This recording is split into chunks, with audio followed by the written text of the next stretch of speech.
Huh. Oh shit. Okay. Well, I already started. Fuck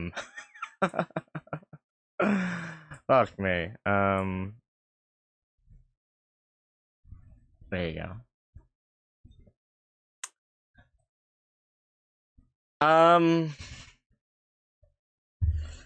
I'm bored. That's what I'm going for there. I'm bored. So I thought, why not go with an old classic and play something I love enjoying. I love playing rather in my free time, which is 80 Days Around the World. Hello there, Epion. Hi, welcome in. I'm playing this game that I like playing. Woo, shocking. I woke up like an hour ago. Anyway, start the game.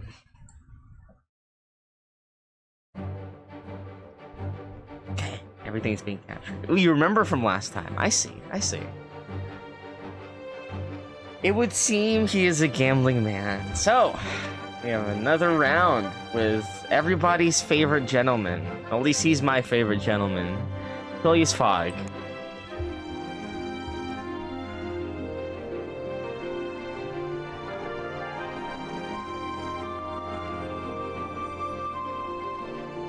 I played this game a million times by now, and I still love playing it.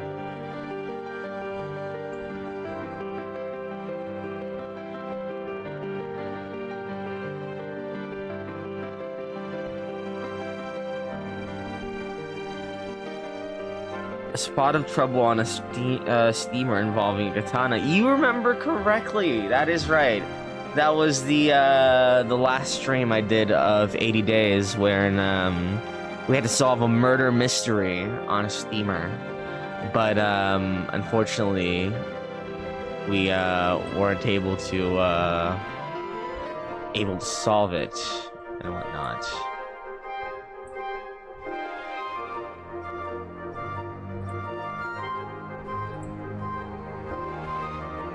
Okay, so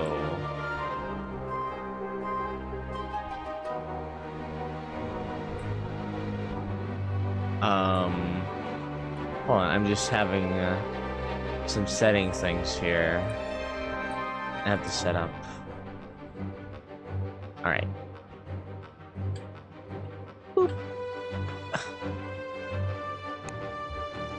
Alright. Begin. So, just like I've mentioned last time, this game, with the way it is, it operates differently. Well, it starts off differently every time. So every playthrough is a new thing. So let's see if I can get around the world in 80 days. Preferably, I'd like to be able to do that just in this one stream instead of doing a two-parter like I did last time.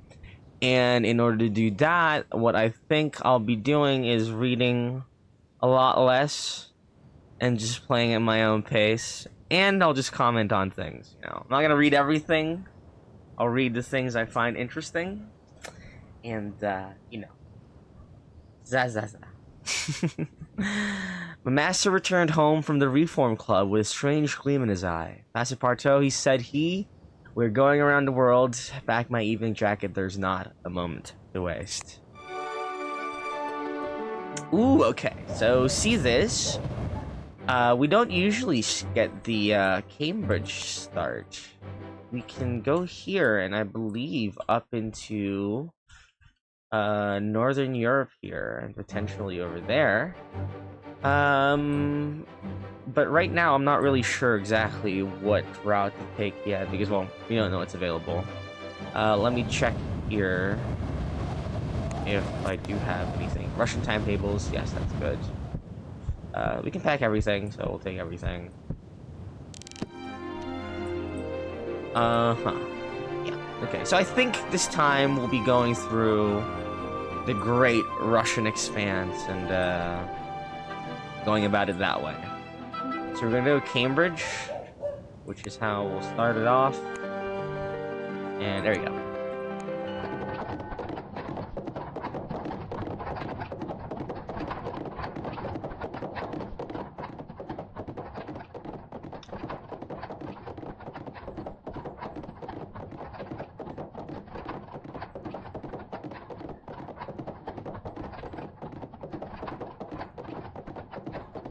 Ooh. I've been sent to pick you up and take you to Cambridge. Who sent you? The fellows, the driver replied. The man whipped the horses, the magnetic tips of the lash connecting with the spark igniters on the machine's flanks, and then we were off, rattling along the cobbles heading north. This is a calamity. I'm still wondering if I should do a fake French accent. Hello there, the Hackacenipede, the one and only Hackacenipede. Hi. There's no doubt my old college wishing to encourage me to make a donation, he replied sagely. Well, perhaps they will have something to offer our cause as well. How could he be so calm when all hung in the balance? Such, of course, was his way. We flew up the Great North Road, the carriage showing an amazing turn of speed that pleased my master greatly. This is no normal Phaeton, I remarked. Indeed not, he replied. It seems our learned friends have been busy. I have great hopes for this little diversion, Passepartout. And with that, we fell into silence until we arrived a few short hours later. So the thing I always liked about the game is just like the whole business with automaton and stuff. Yes, and now you're watching the one and only Scarlet Disco. That is correct. It is you and it is I. God.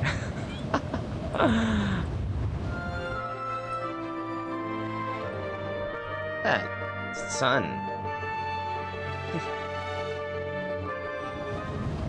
Alright, pass the night and see what happens. The carriage set us down outside the gates to Trinity College. The cabbie tipped his hat, and I tipped him. For despite our rough displacement, we had been treated most courteously, and one does well to ensure the lower working classes are fairly rewarded. My master, on the other hand, was cheerfully striding inside, nodding to the porter at the gate, whom he appeared to know by name. I hurried to catch up, and caught my master just in time as a daunting figure in a long black robe swooped from a doorway, more or less gathering monster fog up in a cloud. I waited for an introduction to be made.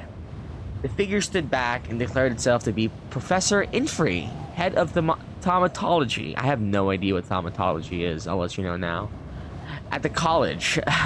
You must be Passepartout, he declared, rounding on me cheerfully. Tell me, do you prefer coffee or Madeira? I like both, Monsieur Professor. The professor peered a moment longer, then straightened up and laughed.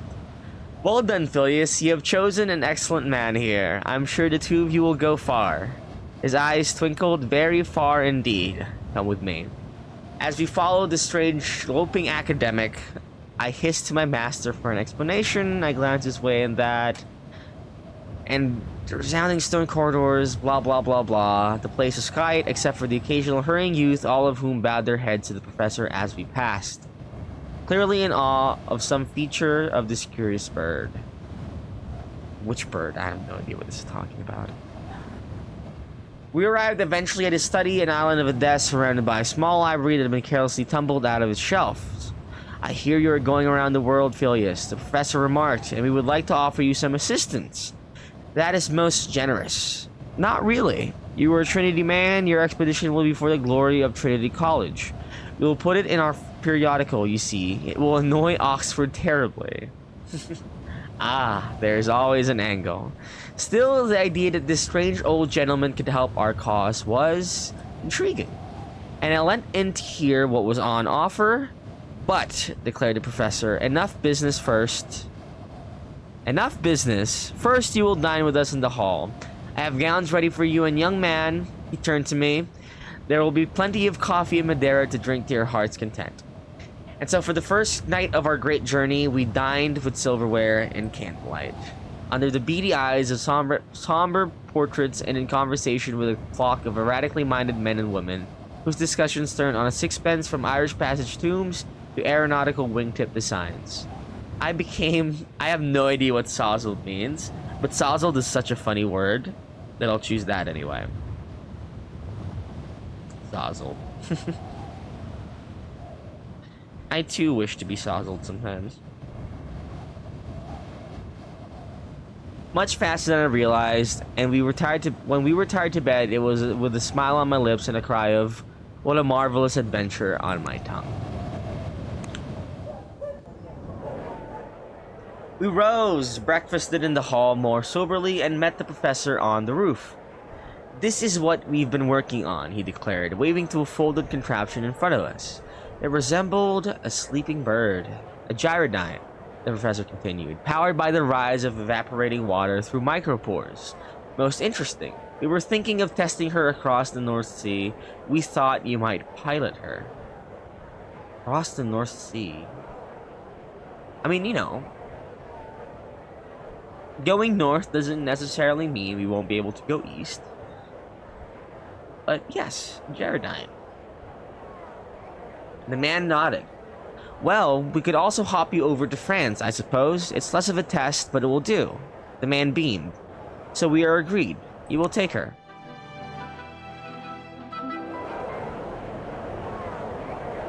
Okay, so we are heading off to France regardless. There's a market here. Coleridge.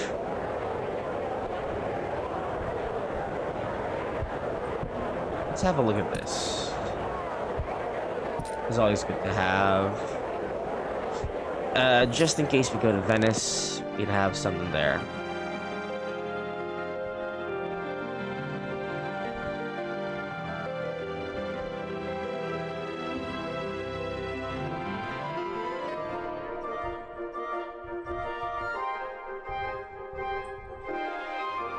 Right, so we have a bunch of routes already. We'll see where we do head off to once we get to France, and we'll, quite literally go from there.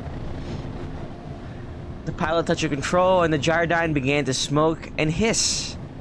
We clambered quickly aboard. Next stop, Europe. I mean, we're technically in Europe already, but that's fair enough. The pilot declared. The great craft unfolded its wings, seemed to pause a moment as it waited for a gust of something, and then we were up and away into the air. The journey across the channel was brief and somewhat exciting as we bounced up and down in the busy, turbulent air. The descent was rather better, a long gliding over Brittany to final dead drop, fall of a few yards onto the cobbles just behind the Notre Dame. Notre Dame? Notre Dame. Notre Dame. Oh, is this game supposed to be a roguelite game with multiple attempts to get around the world on 80 days? Surprisingly, Heka, I feel like this is the first time the word roguelike, in my mind, has been associated with this game. But you're right, this is basically a roguelike where you build your, you build your inventory, you build your funds, and see if you can get around the world in less than 80 days, or, exactly 80 days. The thing here, though, is, yes, it is basically a roguelike. You are right.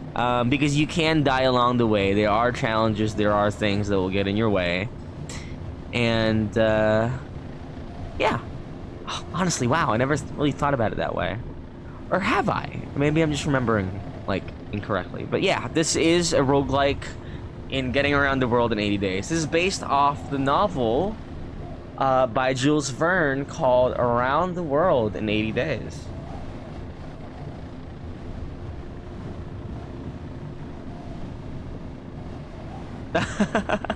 Oh, we knew it worked, the pilot said. But the professor wants to say you started your journey with one of ours. Good for the copy. Oh, academia. Always wanting to one-up each other. Let's sell this here. Wow.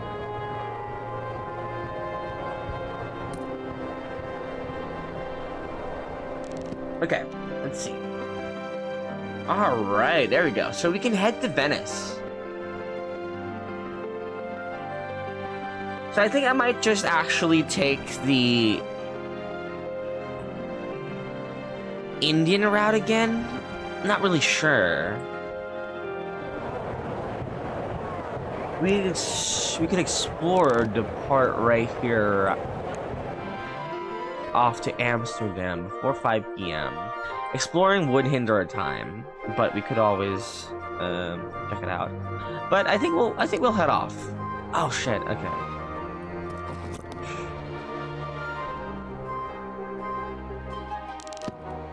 No, we'll hire a second car. We can afford it. Yes, it is a nifty premise, which is why I really like it.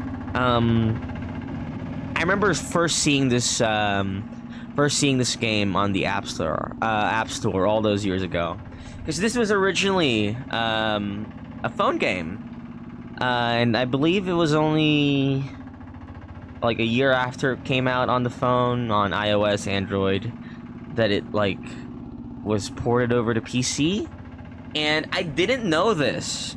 Yeah, is this Around the World in 80 Days? Yes, this is based on Around the World in 80 Days by Jules Verne, but, you know, in game form. And you can take whatever route. Yeah, this is a mobile game port, and for how it is, it's a pretty good port. You can see with, like, you know, the thing here, but yeah.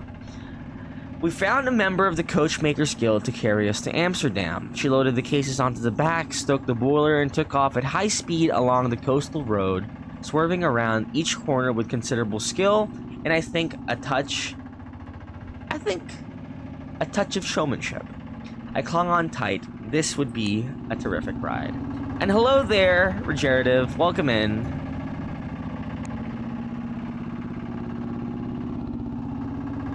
And here we are, arriving in Amsterdam. Once or twice, the metal-rimmed wheels lift the chassis clear from the road on one side, only to bump down after chuff and puff more of the engine. We must have topped 40, perhaps even 50 miles an hour. A fabulous way to travel. The Polish inventor Bozek, who had at first attached a perfectly decent locomotive engine underneath a flimsy wooden crate, was clearly a genius. Such cars were growing in popularity, starting from their use in farmsteads and extending up through the classes. It was said the King of Sweden now drove one, though presumably only to show solidarity with the beleaguered potato farmers. As we rattled along, I spoke to a driver about what lay ahead and learned that you could buy buffalo hides and trumps. I don't know how to read that. Okay, so fair warning for everyone, VOD watchers and live watchers alike. Do know that this game has a lot of reading, and this game has a lot of words that I don't know how to read. That will sell for a fortune in Odessa. God. Okay, here we go. So yeah, the way you can get funds in this game is through some menial labor that you can do whenever you're at a hotel, and through buying and selling things. Buying and selling things around. I'll show you shortly if we do head on over to Venice, since we did buy something there. Though the people of Amsterdam move about its canal side streets with a sense of optimism and good cheer, our own mission left little time for exchanging pleasantries. I found the street peddler who greeted me with a cheerful smile beneath a caterpillar-like mustache. Oh, that's the thing I love about this game. It probably sounds really dorky, but the script writing in this game is really nice, you know? Like, at least I find it really nice, you know? It could be simple writing for all I know, but I really find it really nice, you know? I'm saying really a lot. See, that's how you know I really like it.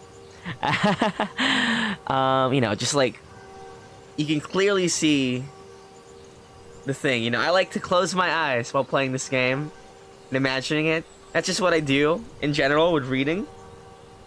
Commit to liking the things you like. Confidence. Yes! And this is one of the things I like a lot. I love this game. I'll play this game over and over and over again.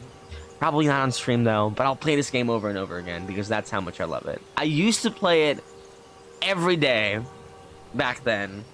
That there's, like, I'm sure only a little bit of script left that I've never read, because there's I mean, like, to be fair, I don't know, I wouldn't say only little. I think there's still a lot I have never read, because back when I read it, back when I played this game, I used to always just try my best to get around the world in 80 days or less. I never focused on reading. I never focused on the story. I mean, I did. I gave it attention, but I wasn't in it for getting every single piece of story, getting every single piece of dialogue. But I think now, now that I'm playing this, either here on stream or off stream, is that's kind of what I want to do. I want to read everything that I've never read before, because I've already been around the world in less than 80 days, multiple times. So there's that. We are going around the world, I declared. Aha, he replied. You are like the influenza. The peddler reached into his pocket. Buy an apple. £1. I bought it and took it with a smile. Car, I suppose. The roads are good. Good. Yeah, 100% the dialogue. Wee! The canal used to be better, but now they seem almost out of date, he sighed. It is a curse. To be rich in the past, by the time the future rolls around, you are poor again. Maybe you'll be rich again sometime, I remarked, more from sheer optimism than any true conviction. I thanked the peddler and moved on. So many choices, all that remained was to choose how best to depart. So we can explore now.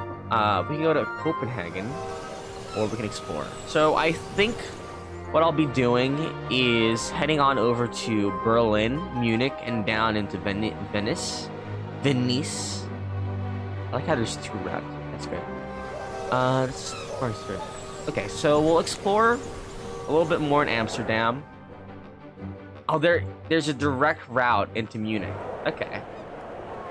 So we can cut Berlin out of our exploration. So Berlin arrives Saturday, departs tomorrow, departs Sunday.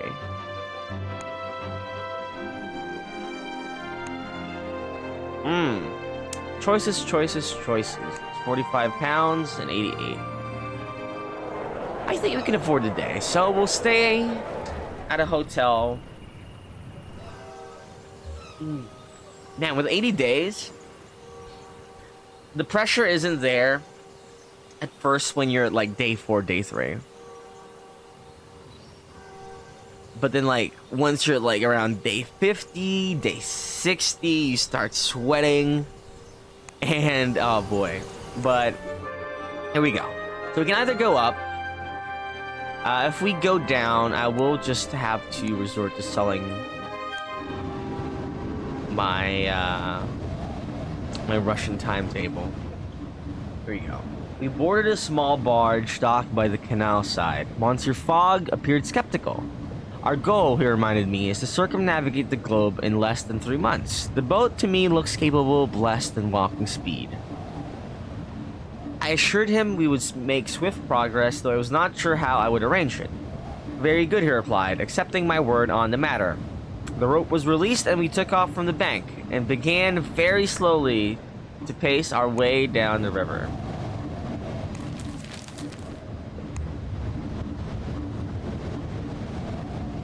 Plus, if you're a fan of the whole steampunk aesthetic, or the steampunk experience, I definitely would recommend this game. One, it's a good read, it's a good game, it's a good play, it's pretty fun. It's not the most exciting. I mean, maybe it isn't exciting as it was for me before. It was exciting before, I guess. But it's still pretty fun. So I would definitely recommend it. It's really cheap on Steam. It's, doesn't crash. That much I can give. So yeah.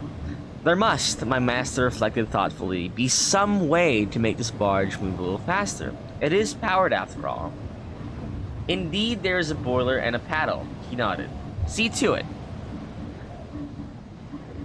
I opened my mouth and closed it again. There was no use arguing with him. I left the cabin and went up on deck. It was certainly true that we were crawling. We had left the canal and joined the Rhine, working against the current. The boat seeming to barely move at all. I went to look at the boiler, but it seemed to me a most simple affair. Coal in, steam out, and only so much coal would fit. I went to talk to the barge pilot. While revealing my purpose might make her uncomfortable, it was possible she knew a way to achieve my master's goal. How does this barge work? Pilot shrugged. It's steam powered, obviously. There's paddle wheels underneath. I think that's it. About this fast, he replied. You can do a little more if you shut the flue on the boiler and keep the steam in. I slunk away to try it, finding the flue in the boiler room easily enough. It took just a moment to flip shut. The response from the engine was immediate. It began to roar inside with a deep throaty sound, and the boat began to plume through the water. My master would be most pleased. So let's see if that actually affects our arrival time, and see if we can get there by Saturday. Because this is supposedly a Sunday arrival. I woke to find we had made excellent progress overnight. Monsieur Fogg was overjoyed. He tied his own cravat, even combed his own mustaches. Munich by this evening, he remarked, a very good outcome. Indeed, monsieur. I answered demurely, content in my knowledge of a job well done. It was that moment, of course, that the boiler decided to overheat, the stovepipe blew off the back of the boat, and we slowed to a full halt. To say my master's mood sank would be an understatement. Indeed, his mood veritably plunged into the river beneath us like some kind of worm and did not emerge at all until evening, when finally the boat began to move once more. It may have seemed imperturbable. What is this? Hold on. Imperturbable to an outside, but to my eye his despair was quite transparent. His whiskers drooped, as if to say, our lives are lived but once, my dear Passepartout. Once lived, they cannot be lived again. I stayed clear of him and his whiskers, and took up my post at the prow. I do believe I saw a fish. I guess we'll arrive Sunday anyway. Okay. Trinity Man Fogg attempts round the world adventure. Here we go. It's written in the Jules Verne style, huh? Yeah, which is why it's really nice, you know. I've only read like two Jules Verne books really. The one that came along with Around the World, I guess maybe 3. But really I read it for Around the World in 80 Days and Journey to the Center of the World, I think it was called. I forget the exact title. But good stuff. The barge moved across the steady waters, not too fast and not too slowly. There was nothing else for us to do, so Monsieur Fogg involved himself with a newspaper and I passed the time studying different ways to fold linen in an attempt to shrink our luggage down, even if I could not make it lighter.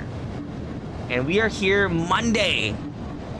We lost a whole entire day. Oh boy. We're not doing hot already. Enclosed the remaining miles in the back of a Boza car, designed much same as the boat but on wheels. Still moving at 40 miles an hour was a wonderful experience after a sluggish trip on the water. We arrived in Munich just as night was falling. There we go. So I'm selling my Russian timetable. We can sell the tobacco. So see, it can sell for 500 pounds and we get 500 pounds.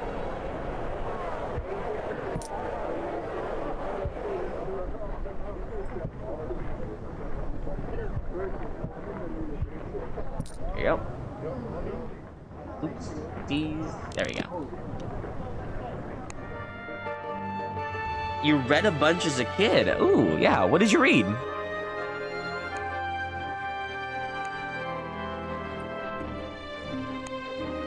Yeah, this is perfect. Okay. So we'll have a hotel stay, and we'll go on over to Venice after tonight. Here we go. The Franco-Prussian War had concluded but a year previously. Thus, my French accent was a disadvantage during a short time in Munich. The concierge of our hotel was most suspicious when I approached the desk. I did not care for politics myself. What was the enmity of nations to me? Still, in order to avoid any untowardness, I affected a Viennese accent for the duration of our stay.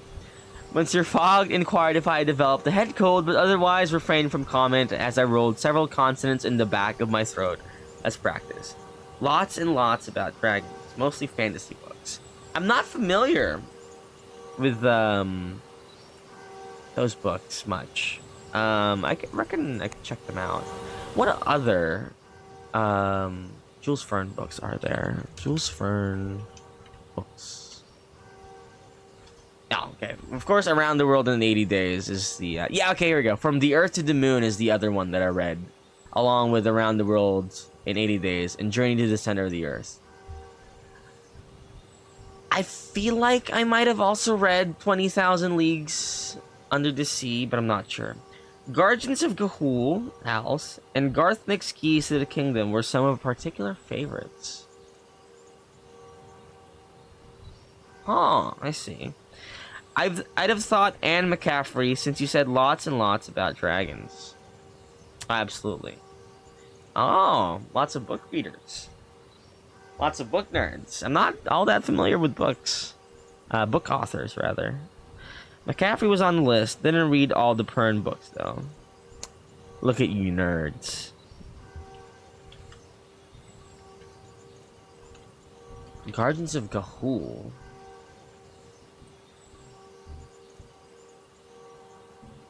Oh, it's this. I think I watched this movie. The movie on it, though. Guardians of Ga'Hoole. What else is here? Garth Nix's Keys to the Kingdom. Ooh, okay. These seem like interesting books. Lots of...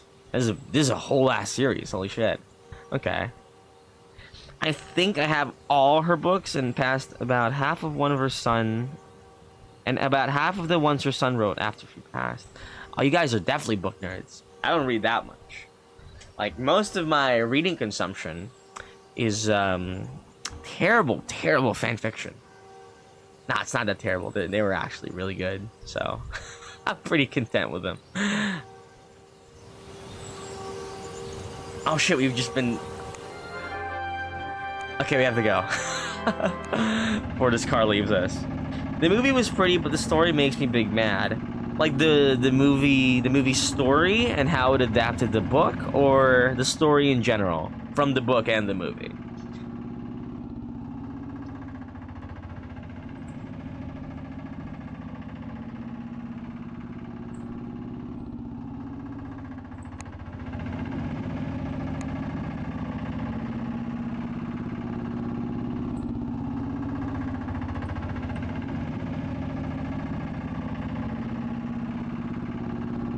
Alright, arriving in Venice, and Venice is where we will make big money. By midday, we had crested the mountains and our journey down was almost theme-free. We rolled with the diver pumping the brake handle of the horses twice a minute, every minute, for the entire 6 hours it took us to reach level ground once more. But there was still another 2 hours to go before we'd reach the shore and ferry boat to the city of Venice. I was exhausted and I fear irritable, and I am quite sure Monsieur Fogg caught sight of my mood. Still, we survived, the car did not explode, and we were rowed across the gulf to the city of canals. The lamps were just being lit, and we lost ourselves in the narrow, winding alleys, enjoying the smells of grilling fish and red wine, and the sparkle of glass from shop windows. This was a pretty place we had arrived in, indeed. Yeah, the movie fucked the themes and stuff with the changes that were made. Sorry for elevator hell. No, it's alright. Hopefully, you're having a good time at work over there. And thank you, honestly, for peeking in while at work. It's, your presence is appreciated, Heka.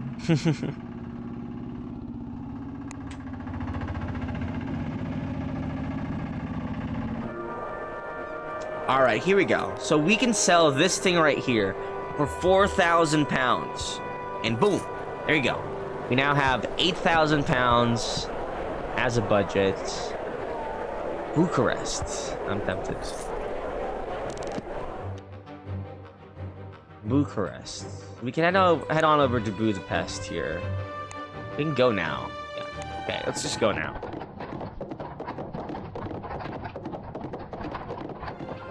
When this is arriving, I didn't check. Oh well. By good fortune, we happened upon a tradesman who was setting off for Budapest in the early evening with a cartload of supplies. We hopped cheerfully aboard. Budapest. Yeah, you can find out routes here as well through this.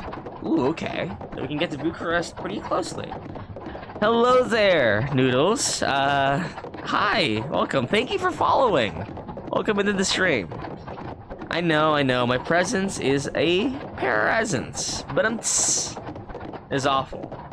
I feel as if my spirit is slowly fading away because of that joke right there, Heka. Like, I feel that I could just collapse right here, right now because of that. And yes, welcome in. Let's see. Istanbul would be a good place. Bye. Okay. Alright, there we go. So once we hit Budapest, we'll head on over to Bucharest because we do have the Carnival mask that can sell there for another 4 grand. Come here, Heka, gotta put you down. Don't put Heka down, you know. At least not yet. He's still at work, so, you know. I think he'll put himself down with all the work he's up to right now. All the elevators, up and down. Our journey was marked by strange noises from the back of the cart, but our driver did not wish to tell us what our cargo was. I was overcome by natural curiosity, so his attempt at subterfuge only lasted as long as it took us to reach the first refueling point on the winding mountain road. There was a hatch in the cabin. I opened it and looked through, but could see nothing in the darkness. Except perhaps for small things on legs. Moving things like golden crabs. Then the driver returned and I quickly whipped back around in my seat, none the wiser and twice as curious.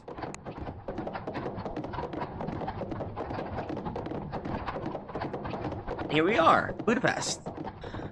We arrived in Budapest by a spectacular road that curved down a vertiginous slope. Its beauty enthralled me and I did not want the journey to end, while Monsieur Fogg was eager to be moving on and did not wait in the cab a second longer than needed. This man is supplying the Artificers Guild with something, Fogg remarked as we disembarked. He has the lily tattoo under his arm. I nodded in agreement. It was the only plausible explanation. I had not realized artificers shipped their goods around using private individuals. I suppose I assumed they wired goods to each other through glass tubes or such like. But as always, the truth was more prosaic than any imagining. Budapest. Oh. You know, I don't know much about Budapest. Oh my god, I'm blanking on what country Budapest is even in. Oh boy. Top hat. Is this part of it?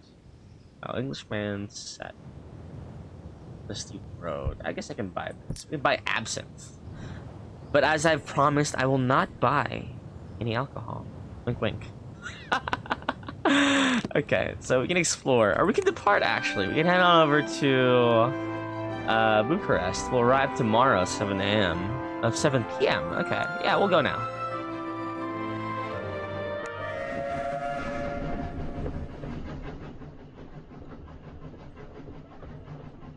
We boarded the Orient Express at Budapest. Ah, if the rest of the journey could be conducted in such comfort. But adventure does not wait, and it does not provide cushions. Cushions? Cushions. I have no idea how to read that.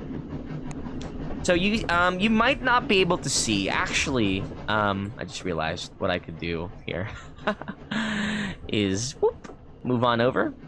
So you can see that on the right here, we have health for our good man, Monsieur Fogg. So right now he's at 93. So it's both an indication of his current well-being, as well as his relationship with us, Passepartout, the character we play with. And throughout the roguelike, if we don't maintain our relationship and his health, we obviously would lose. At any given time, if we reach 0, it's over. I retreated to the dining car to keep out of Monsieur Fogg's way. It was empty but for a mechanical soldier who stood to attention near the door. He had an odd expression. Were he human, I would have sworn it was wariness.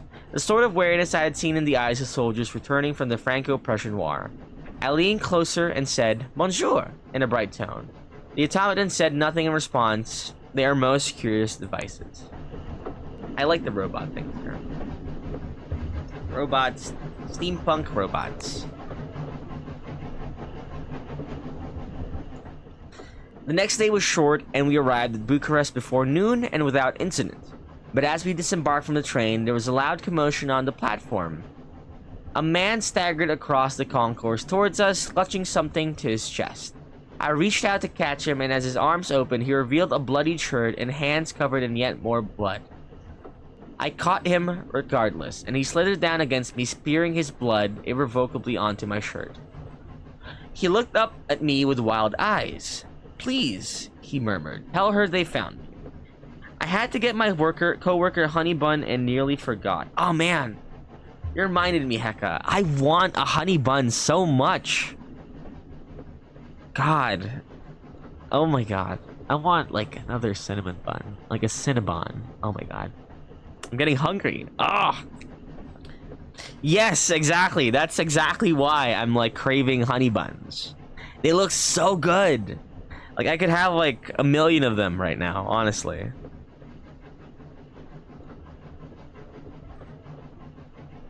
Yes, I do not have any access to honey buns, which is evil. Evil.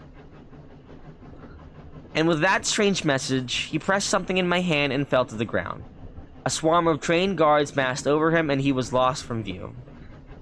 We left as fast as we could, not wanting to become embroiled in what was most likely a political mess.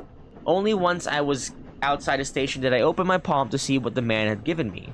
A small cube of black glass. I pocketed it, though I had no idea what it was. Monsieur Fogg tapped his cane on the ground impatiently. Passepartout, I hurried to catch up with his stride. And here we are, through the Orient Express, Bucharest. And we can sell the Carnival mask for another $4,000. Ah, shortbread biscuit! Oh my god, this game is making me so hungry.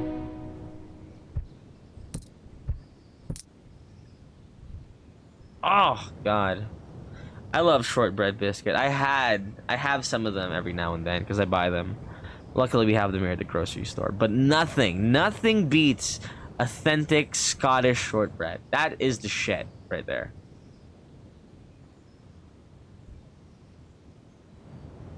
I think we could get rid of the apples now.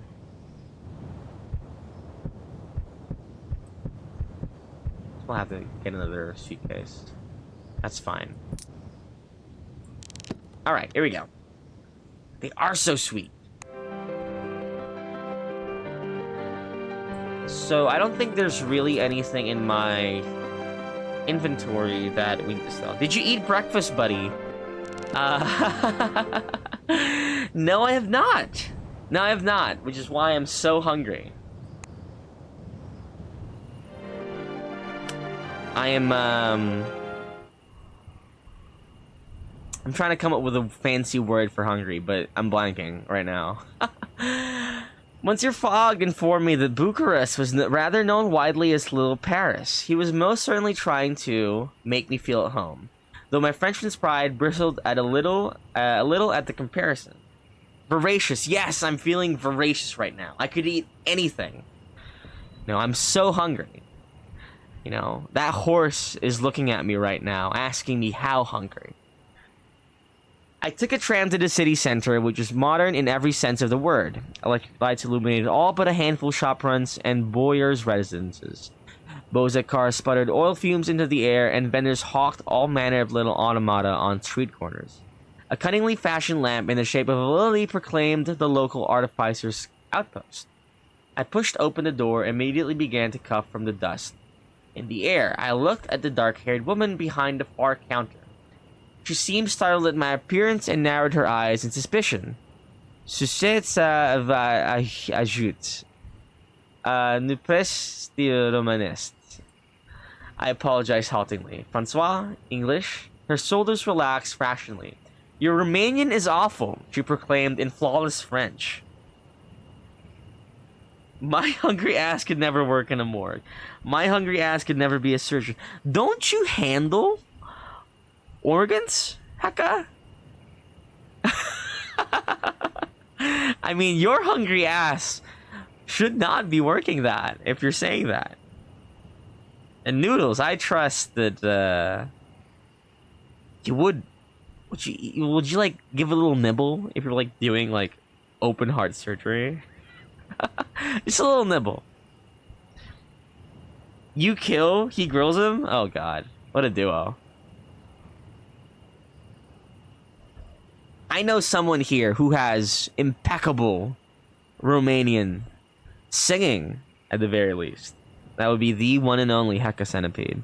It's Romanian, right? Like Dragus Din. I forgot. Dragosti Dinte or something like that. That's Romanian, right? I feel like I'm remembering wrong, but I'm not sure. I bowed and introduced myself. She gave her name only as Steinberg, omitting her proper title, which placed me in a rather awkward position. Madame Steinberg, I hazarded. Just Steinberg, she corrected sternly. Dargan Nitisia or something. I have no idea. Now, what do you want here? So, this is the Artificers Guild, I asked, somewhat unimpressed. The guild is not very popular at the moment, she allowed, shrugging. Independence is the current fashion. The guild is too Ottoman for a new prince. Also, Steinberg gave me a look of frank challenge. The guild openly hires Jews. The guild follows its own laws, I nodded. The prince must know that. The prince pretends he doesn't know who keeps his trams running and his gas lamps lit. I browsed the guild's wares for a good half hour but found little value of interest beyond a single dusty medallion. I pocketed it, friends, from a great foresight or simple love of shiny objects, I cannot be quite sure. Then, fearing my face would flush with guilt, I took my leave of Steinberg and wished her well with sincerity. A most extraordinary person, I walked back to Minster Fog. Placentas unironically looked delish. Also, yeah, Dragosti Dinte. Oh my god, that is a horrible sentence I have just read, Heka. Do they really? I don't know what they look like. I have to look at what they look like now. Okay, so I just googled what they look like, and half of every single, not just half, every single hit is just blurred. You know, I would actually appreciate pictures. I feel like, you know, to know exactly what you mean by they unironically look delish, it would have to be a picture coming from you. So, like, if you would indulge me in a photo, definitely do. Oh my god, though.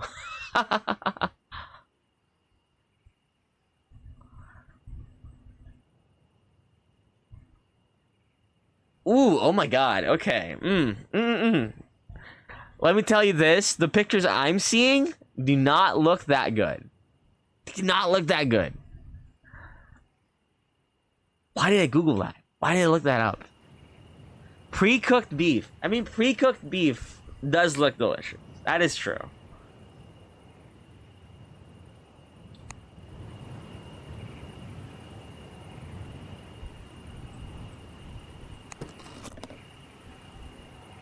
Agra. Where's Agra?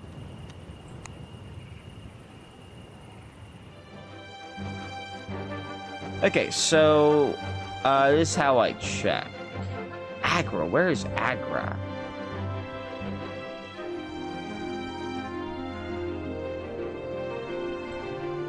I have to Google where Agra is.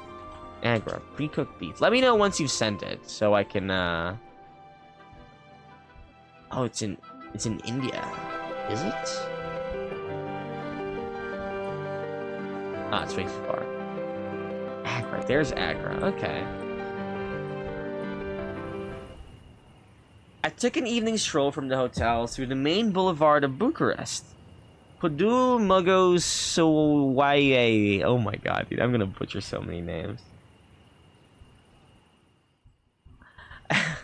It was paved in small cobblestones, rather than macadam or asphalt, but was lined with gas lamps in the latest German style. Gentlemen and ladies paraded their stylish sprung carriages up and down the avenue. It was undeniably charming. But no champ Elysees. Oh my god. Scent? Oh god. Oh, they're spoilered. The first two are sectioned, so you can see the beefy insides. The other two are intact and less tasty looking. Oh my god. Oh my god. Oh my god. Oh my god. Oh my god. Oh my god.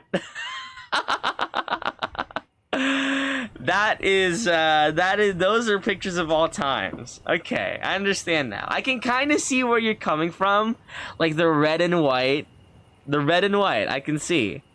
But to say unironically look delish, just oh my god. Just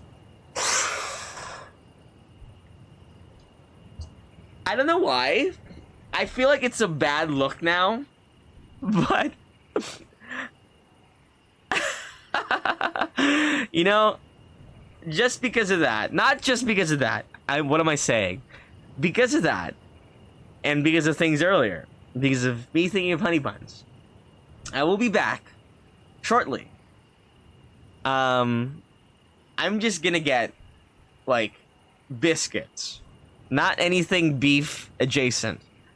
Biscuits. I'm not hungry because of looking at the placentas. I am not. Okay, I can kind of. Okay, you know what? I'll give it to you. Like, they look kind of tasty, just kind of, just a little bit. But ooh, I don't know if it makes me hungry. So I'll leave it on the screen first, just so the time doesn't pass. Are you gonna get some food now, XD? Yeah, I am getting a biscuit. I wonder how feasible it is to travel around the world traditionally in 80 days. What do you mean by traditionally? I see so many every day. Okay, I can see why you might have now like developed an appetite for placentas. But you know, I haven't seen placentas every day compared to you. So no cars or hyper trains. So by traditionally you mean like horse carriages or just walking in general. You'll give planes. Okay, planes. The thing with that though is you can get around the world nowadays. Yeah, you can get around the world nowadays in a single day or two in just a plane, you know? But only for the oceans. Only for the oceans. The thing is, the oceans are the biggest, like, the biggest challenge in traveling the world. But if it was, like, horse carriages and, like, walking and whatnot, jogging, let's say jogging even, for, you know, mainland travel, like, just going through Europe alone, I think that would take a while. I think that would, like, have some... I think it'd be fun, you know? Feasible? Nowadays, I think it would be more... Actually, less feasible, considering the lack of, you know... Yeah, what Epion said. A lot of the mainland travel is gone now. If we're taking away cars and hypertrains, the only option really is to walk. Except for some places that still have... carriages.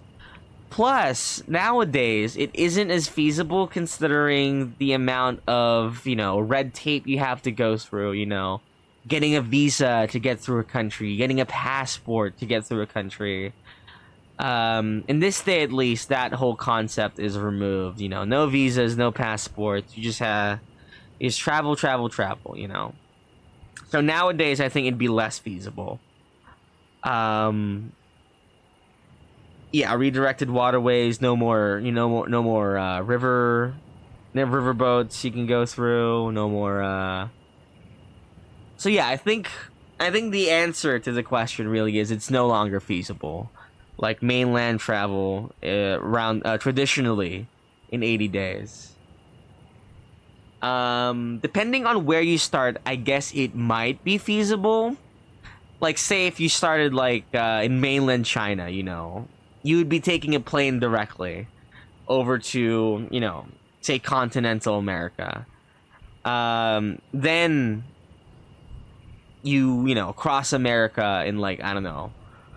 How long did it take Forrest Gump to run across the U.S.? Right about that time. I don't know. That might be more than 80 days. Hold on, I forget. How long did it take Forrest Gump to run across the country? Shit, it took him 3 years. Okay, so that is not feasible at all.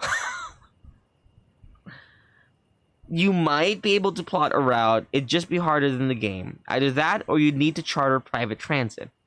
The thing with private transit still is, though, is you can't really go cross country with it. Except of course, like if you have like, yeah, get food. Yeah, okay, I'm gonna get food. Slight tangent there. But yeah, I don't think it's feasible anymore to travel the world in 80 days. I feel like it was easier in this time period.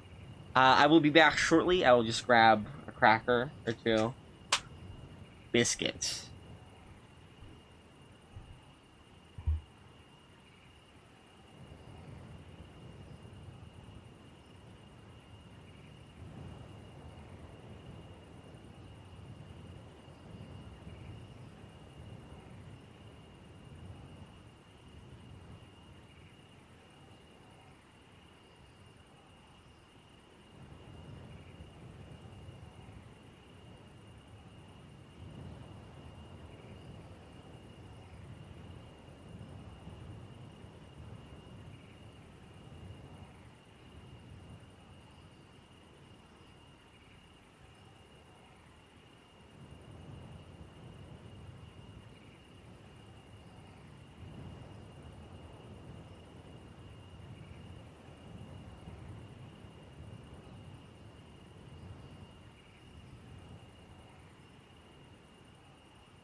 Okay, so to answer Epion's message here, which I saw just before I left. The thing is, though, at least the premise of Noodles' question is that for ocean travel, planes can be given. Like, you can take planes, which is like a day or two of travel for, you know, most ocean travel. I'm a bit gassed because I ran. Oh my god. Yeah, but your point about passport stands. Okay, that is true. If you avoid planes and go with boats, you can travel the seas. That is true. Yeah, okay, so, like, assuming in 80 days, it would include all the red tape stuff where you have to get and apply for visa. And easily, you know, that stuff can take months, weeks nowadays.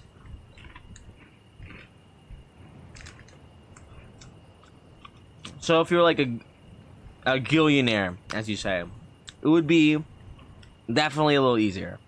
Since you can just take... I think the easiest start would be if you're European and start in mainland Europe, traveling through, you know, going down into like the Middle East potentially, like over through India into China. Alternatively, unlike the old days, a fat enough wallet can literally buy you a citizenship in a country. That is true as well.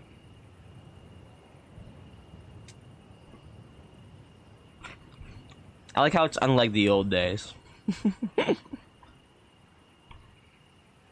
Unlike the old days.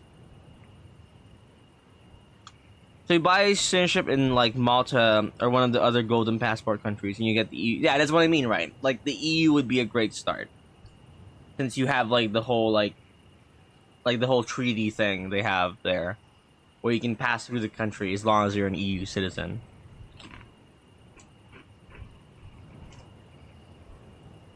Alright, let's see. You can plan the trip. I actually don't know where we're going yet. I think we might go into Odessa. I already started the Russian. I think, yeah, we'll still go with Odessa.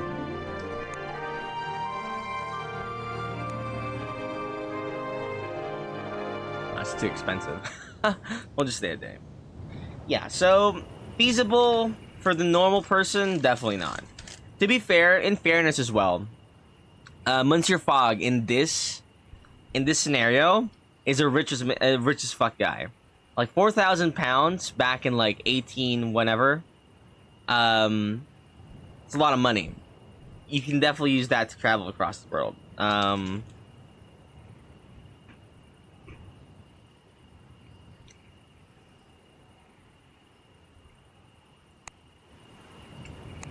We'll depart to Odessa. Here we go.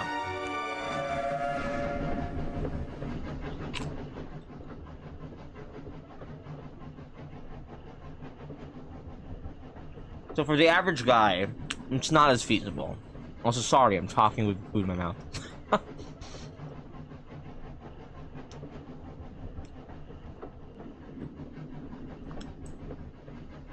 Boop, boop, boop.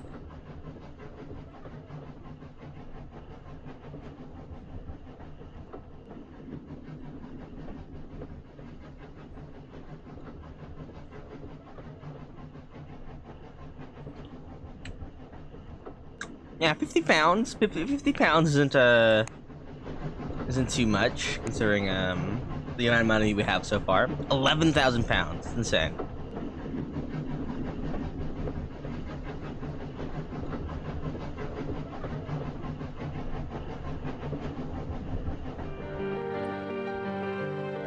That's not very helpful. Hopefully we can find other routes to other places here.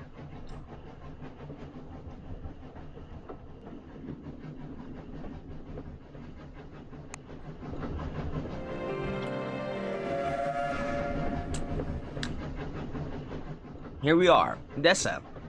We woke to find we had still not yet arrived. Low hills rolled past and the trees outside the windows changed to thick pine forest, clambering up and down over rocky slopes which the train itself blasted straight through. We passed the border post marking the edge of Russian land, but still we rolled on.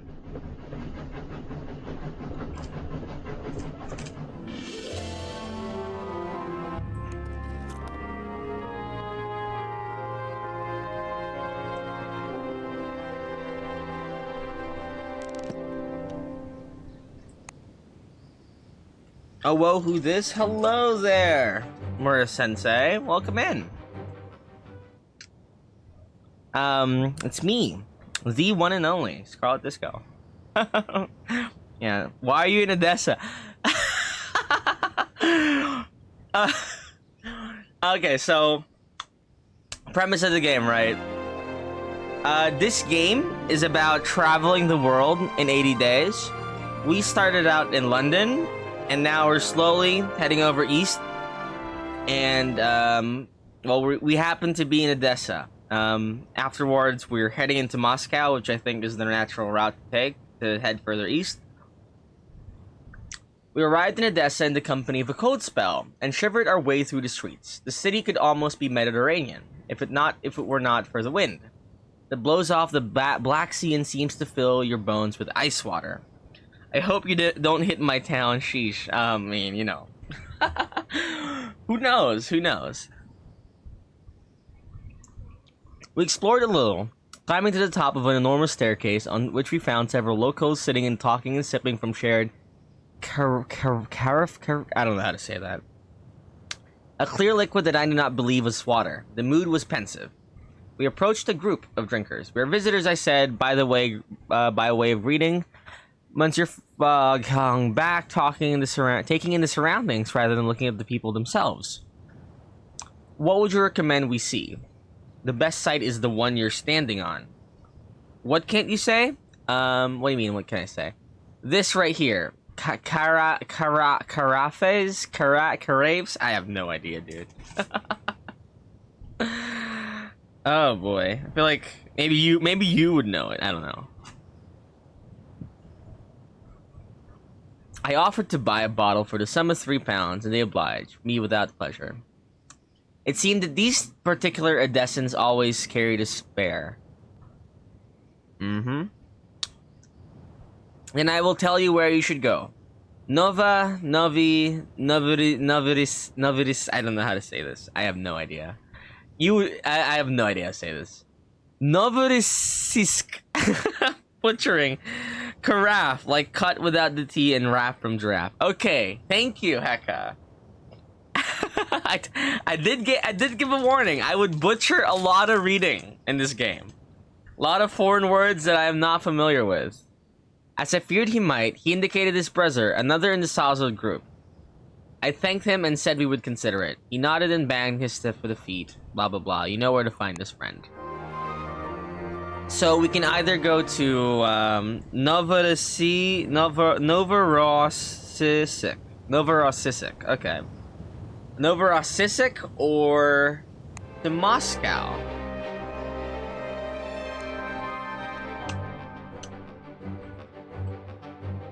So I'm curious as to which route I take. I think I might go to Novorossiysk. You know, staying it is further east after all. Right, we're going to Novorossiysk. Thank you for teaching me how to pronounce. Okay, never mind, it's gone. Guess we're staying. Wow, that took too long to decide.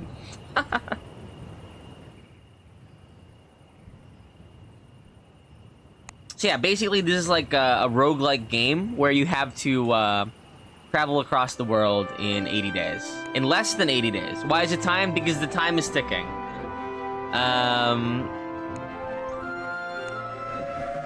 Yeah. The time is constantly moving, except for when we have the dialogue up here. And you... What do you call it? You just, you know, whatever. It's a roguelike game where you have to travel across the world in 8 days. It's one of the mechanics. You're kind of like time pressured. Yeah, no Novorossiysk for me. We're heading to good old Moscow.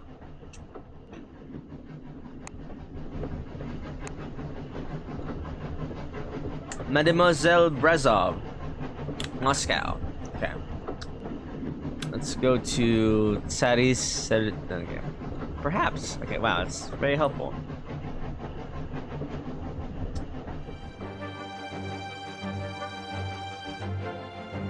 Okay. I think we found our route. Don't burn it. I mean, I have no plans on burning anything. We passed the time sipping vodka as a tribute to our Odessan friends, and I must confess, singing, though Monsieur Fogg did not join in with the latter. I saw my city and I panic. We'll be passing through quite a few cities, so you know. We both woke this morning on the floor of the freight train with roaring headaches and no water to shave. Conditions are hard in Russia, it seems. We got, yeah, self-docked, yeah. We've narrowed down where you are, shockingly, in Russia. The train rolled into the Russian borderlands, and I took the opportunity to sleep a little longer. Since we would soon be back in civilization, I would be required to continue my duties as a valet, which on this train journey I had mostly eschewed for lack of hot water or steam press. Moscow would be a busy place, and I knew one from where we could go only yet... Okay, I'm having a stroke here.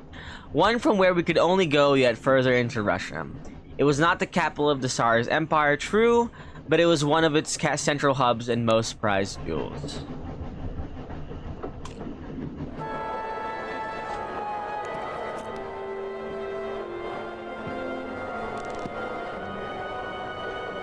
So, before we explore here, I think this line here is going to be my route. We're gonna head over to Vladivostok. Yeah. Said it's... How do you read this? Try saying it like we say it. Moskva. Moskva? Is that how you say Moscow? Moskva. Really? Okay. Well, we're in Moskva. I never knew.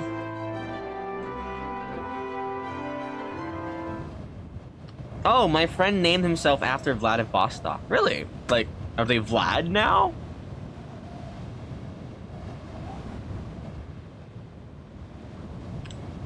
Moskva? was not a comfortable city for a Frenchman. A local composer had just written a piece people were calling the 1812 Overture. Oh, he was adopted from Russia. Oh, this is the friend you were talking about. That was oh, okay. Yeah, I remember this. Commemorating the Russian victory over Napoleon's invading Grand Army in that fateful year. Patriotic passions were at fever pitch, so I stayed very sensibly indoors. Alas, my friends, my solitude was quickly interrupted by an officious rap on the door of the waiting room. Two men in clothes so plain that they were most certainly police officers invited themselves in. The new Tsar was a paranoid sort, so it was said, but who could blame him, having personally witnessed his father's assassination as a young man? My luck, it seemed, had deserted me, so I resolved to make my own. They asked me my name and purpose, and I answered deferentially, keeping to the truth and not raising my eyes from the floor. They seemed skeptical about our journey, and I could not blame them. Anyone would be surprised by our supposed race, given it was day 16 and we were only just in Moscow. At length they nodded. One removed the curious monocle and placed it into his pocket. It seems you are truthful. Crazy but truthful. Why you travel to Russia we do not understand. Perhaps you are heading for Vladivostok. We have considered it. Yeah, of course it's not a comfortable city for a Frenchman. Do you know history? French invaded Moscow. Hello, yes, I know. I know about Napoleon. Everyone knows about how Napoleon tried to conquer Russia, but he couldn't do shit. Squint, have I talked about him before? Yes, I think you have. I might be remembering wrong. I might be going insane. Maybe it was like it was something like we were talking about it while playing Minecraft, I think. But yes, I know history. Yeah, our character, by the way, is named Passepartout. He's French, and our master is Monsieur Fogg. He is British. Suvorov said bye, bish. I trust you on this. You know, I trust you know history.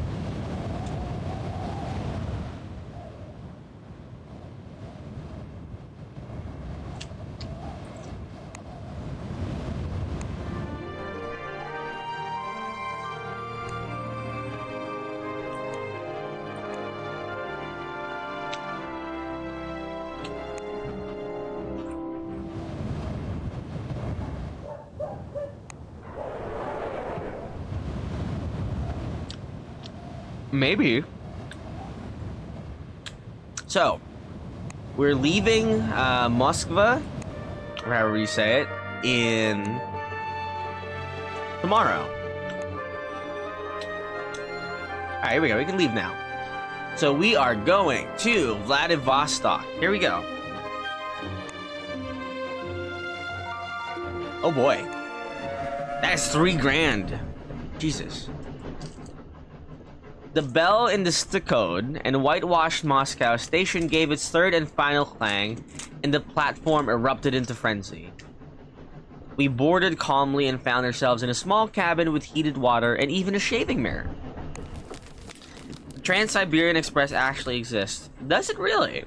I wasn't sure if some of the trains, some of the expresses here, actually existed. No, I believe you. It makes sense that there's a long way to travel through Russia.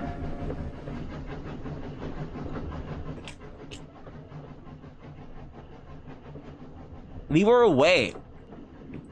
I familiarized myself with the train's layout.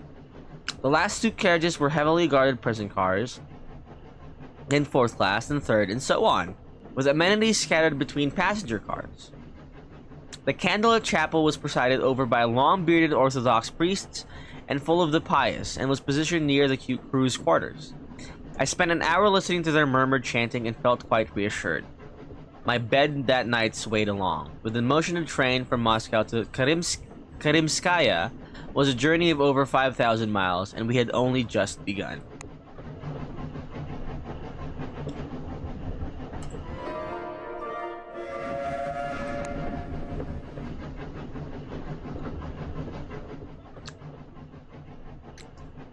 Our fellow passengers were a mix of convicts, political radicals, prospectors, businessmen, and military officers. In the midst of this was a young lady, Rosa, modishly dressed in rich military-style jacket and fur toque. No. Yeah, it takes a week by train to get there today. A week? Okay, so it's faster today than it is here today, than it is here in the game at least.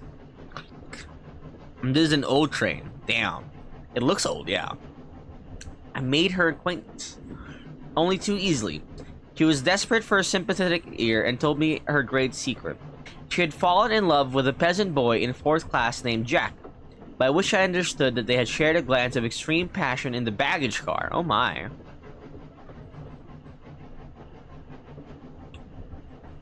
What else could I do?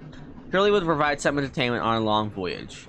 We crossed the Volga in the early afternoon, crawling slowly over bridge perched on a high stone pillars. The devout Russians stood and crossed themselves by looking out over the water. I could hear the lilting, rhythmic or beating songs of the Volga boatmen over the whistle of steamboats. Rosa? Damn, yeah, look at that. She's in love with a peasant boy named Jack.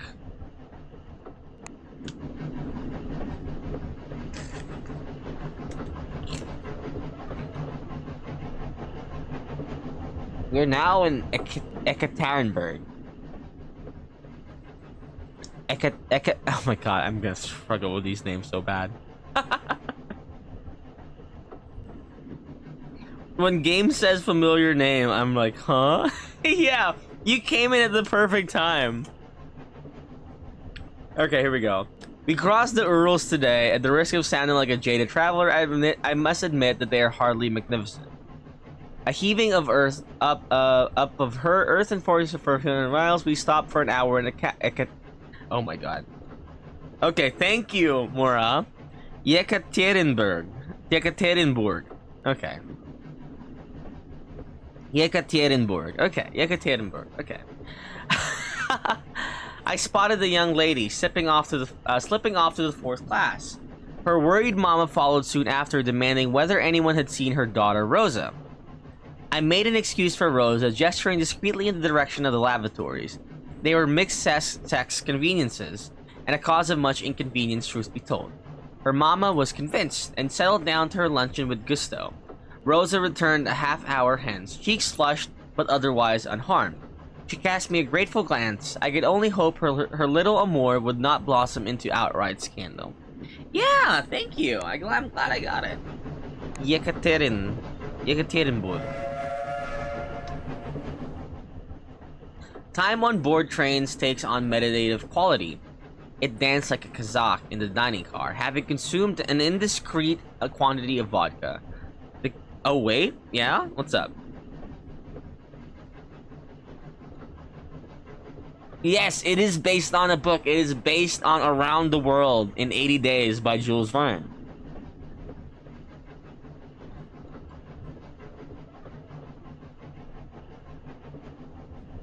Yeah, there you go. The name of the game is 80 Days, so it's pretty clear and simple. You actually get to meet Jules Verne, at least in the game. Like, at the start of the game. Based? Yeah. The Kazakh soldiers cheered me on mercilessly and placed a fox fur cap on my head when I finally collapsed to the floor in exhaustion. I thanked them weakly. Unable to muster any great reserves of courtesy, they laughed good-naturedly at my incapacity. You are an able dancer, Passepartout to pronounce, and helped me back to my carriage with much ribald mockery. You're stoked? I thought it might not reference the book, but you're Passepartout. Yes, like I said, we're Passepartout. And this guy on the right is Monsieur Fogg. Wait, really? You had a cartoon based on 80 Days Around the World? That's really cool. What was it called?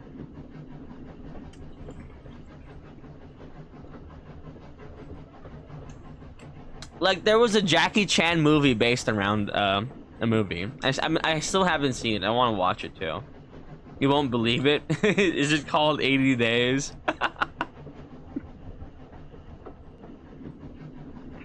Around the World in 80 Days. Great. I believe you. Am I right in saying this is Omsk? Is that all it is? Omsk? Omsk today, we decanted. A full score of British and German merchants took on more. I caught a brief glimpse of the woman.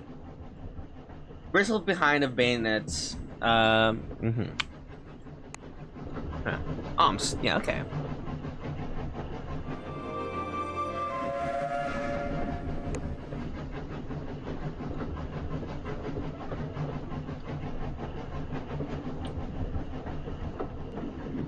Oh, okay. We can go to Yokohama.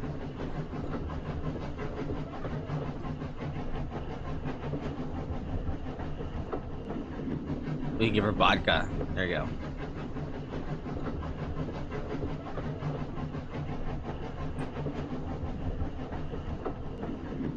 Goodbye.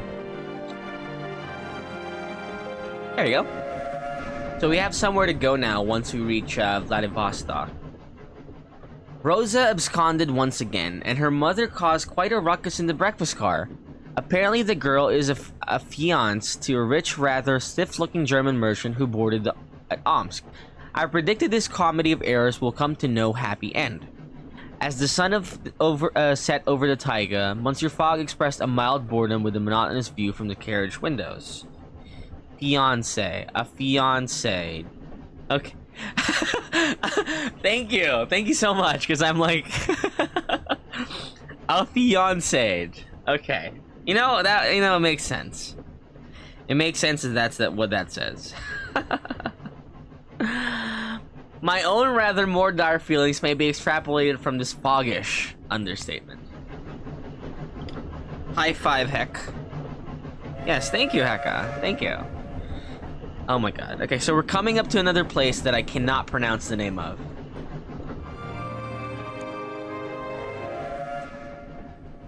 Okay. We crossed the probably a fiancé for that specific word, yeah.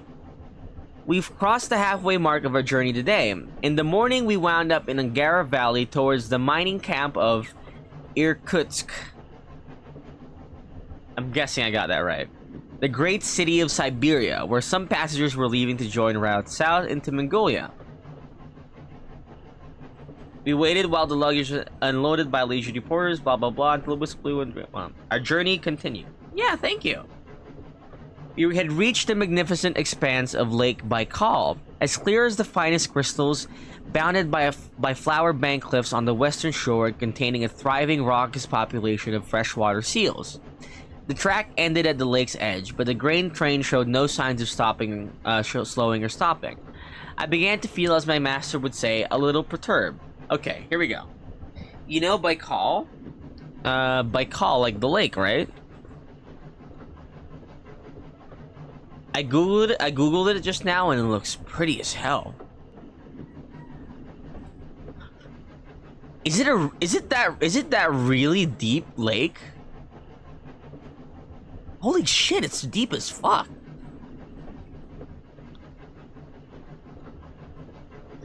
I know it because of the seal and the fact that it's fuck off deep. Yeah, Jesus.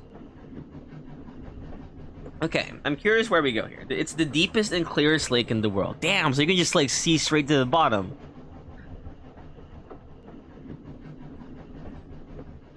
Damn. It's like 5,000 feet deep, I saw. Now, my friends, this sentence will seem to you the invention of a madman.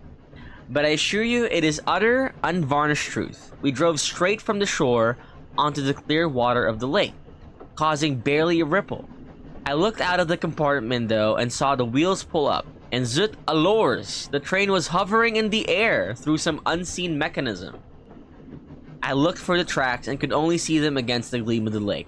They were cunningly built upon the pontoons which only just broke the surface of the water, though we did not touch them. What sort of train was the Trans-Siberian? Yup, and ice in the water in the winter is also crystal clear. I want to travel there sometime to sniff the beauty. Yeah! Now, I've seen, like, YouTube videos about the, like, Siberia and whatnot. Like, I can see, like, everyone just, like, sipping out of cups, like, glasses of, glasses made of ice. And I'm like, damn! Like, sick as hell. And, like, everything is, like, so pretty. But like then I see everyone is like wrapped in like 3 different layers of clothes.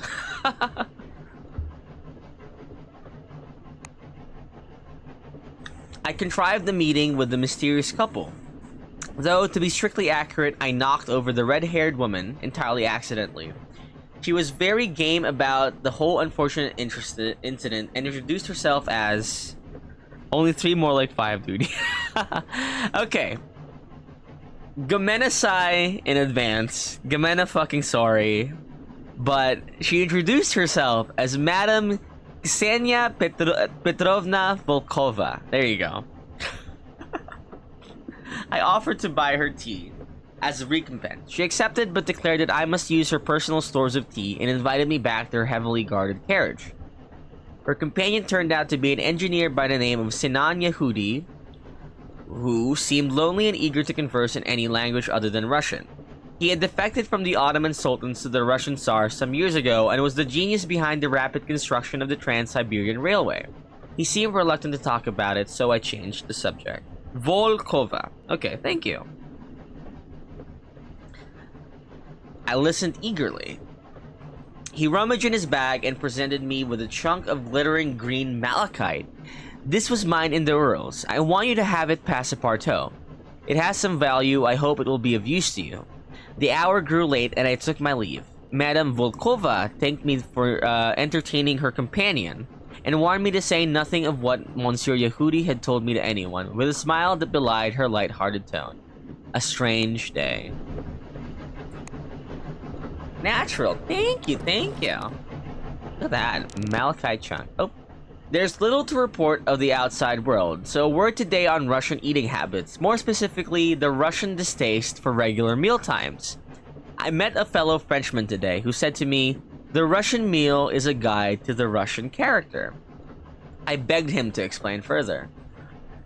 The guiding principle of a natural cuisine is that all dishes must be capable of being served at any time the eater feels disposed. He sacrificed his finer susceptibilities to his love of freedom.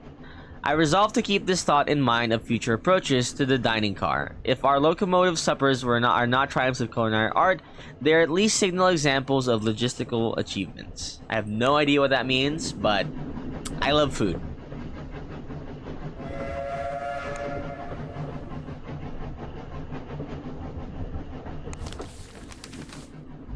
That's us.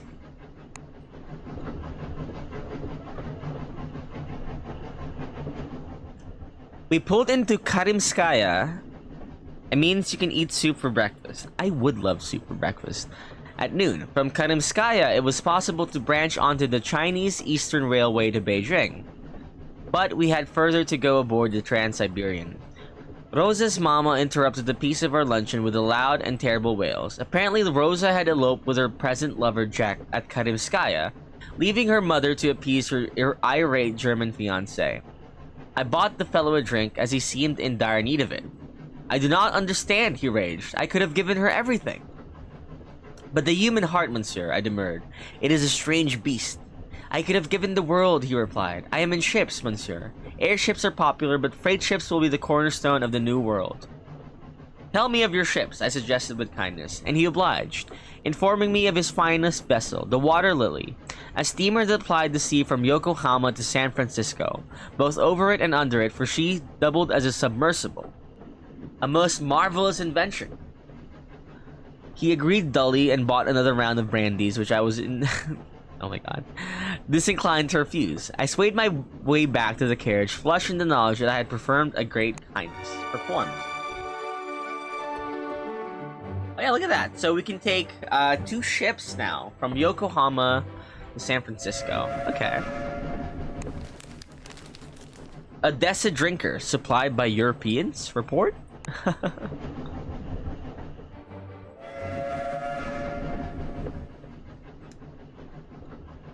Monsieur Fogg conceived of a desire to read an English newspaper in the morning, so I resolved to track one down to make my master's journey more comfortable. It was not a simple matter, however, as most English periodicals were banned or heavily censored by the Tsarist. I prevailed upon Madame Volkova, who was only too happy to furnish me with the required materials, which I pressed and then presented to my master with a flourish that evening. How nice of her. I think we're nearing Vladivostok. Yeah, we are. We're in, for fuck's sake, dude. We reach Ussuri. Oh my god. Usu. I'm googling this. I feel like I need to Google this. Usurisik. Yeah, today. Vladivostok, the final destination on the Trans-Siberian Railway, is accessible only to military officials and those with special dispensation. Being neither, we bribed the Provodnik 200 pounds. Okay, no. We disembarked at Usurisik. Usurisik. Okay, say it like in Japanese. Usurisik. Okay. And found ourselves lodgings for the night before contemplating our onward journey. Okay, so I guess we're not going to Vladivostok. I guess we're staying here.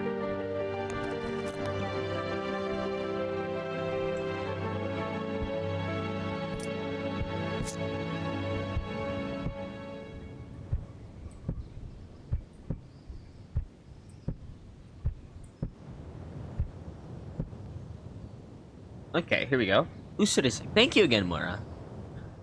Oops. Explore.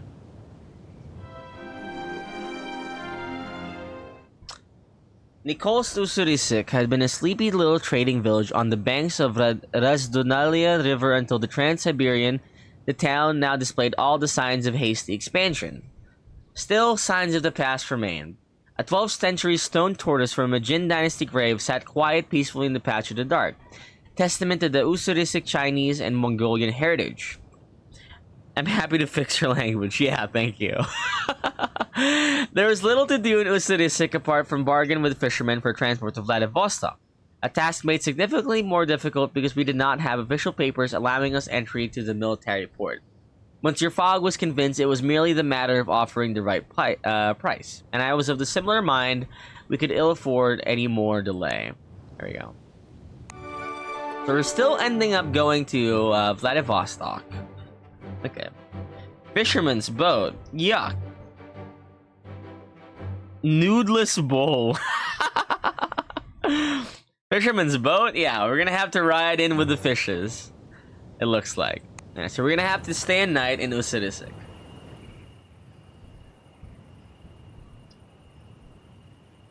As night fell, I washed and hung her linen. Alright, we're going to Vladivostok.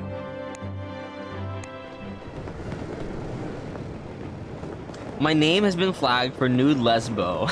What the fuck? Nude less, okay. We made our way to Vladivostok on a small and rather battered fishing trawler.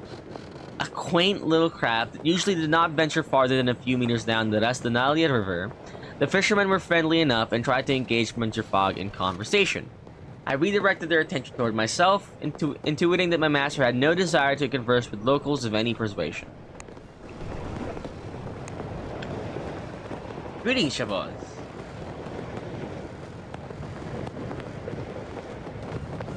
San Francisco. Go to Las Vegas. Do you enjoy fishing? Fishing in Minecraft, maybe. Which is like, y'all looking for it at that point. Yeah, like, that's like such a reach.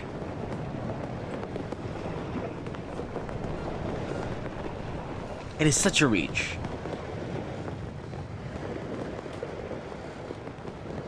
Chicago to New York. Ooh. Okay. To Miami? Chicago, okay. Goodbye.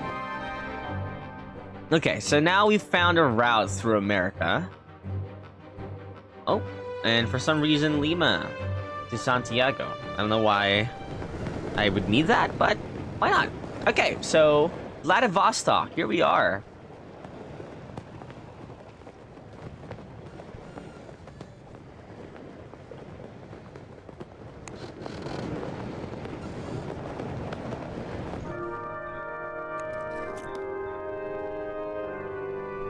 Ooh, we can buy an Ushanka. I've always wanted one. Because it looks really cute. The military port of Vladivostok looked out over the calm black water of the Sea of Japan and was largely populated by sailors of the Far East Fleet and a mix of Chinese, Korean, and Russian residents. I visited the Matroska Sloboda, a sailor town, a hastily constructed set of low buildings sprawling out from the harbor. Sailors drank lemon tea or vodka in every doorway and talked only of one thing, the possibility of war with Japan. Oh my. I sidled over to a female communications officer who sighed heavily. It is the railway. Japan fears how close Moscow has become. The whole world is growing smaller, I observed. Yes, just so. Blah blah blah, blah blah blah, lots of words. An imposing imperial army of officer accosted me in reception and subjected me to a thorough search. I gave no objection and he studiously went through our cases in my pockets, although of course he found nothing seditious. Vladivostok is a closed port, he declared. You will be held while a decision is taken in your case. I pleaded with him, but I may as well have been... Oh my god, holy shit! And so it was that we came to spend 4 nights in a Russian military jail? Not an experience I would recommend, even for the hardiest of travelers. When we were finally released, it was without much discussion. We were pointed to the docks and told to leave, and quickly. My god. Yeah, right? Wouldn't it be so cute? Like, you'd get to wear it in the cold all the time. Ushankas, I mean. We avoided the Russian military ships and instead took passage on a Korean vessel crew by a mix of Koreans, Mongolians, and Siberians who regarded Monsieur Fogg with grave curiosity. Yeah, the typical Russian experience. Yeah, just, you know, casually going to jail for 4 days. Why does he wear that hat? One of them marveled. That is the hat of a gentleman, I informed him curtly. An English gentleman who is the most refined of the breed. They continued to goggle my master in mild disbelief until he retreated below deck with the slightest of furrows etching his brow. I feel well cared for. Good.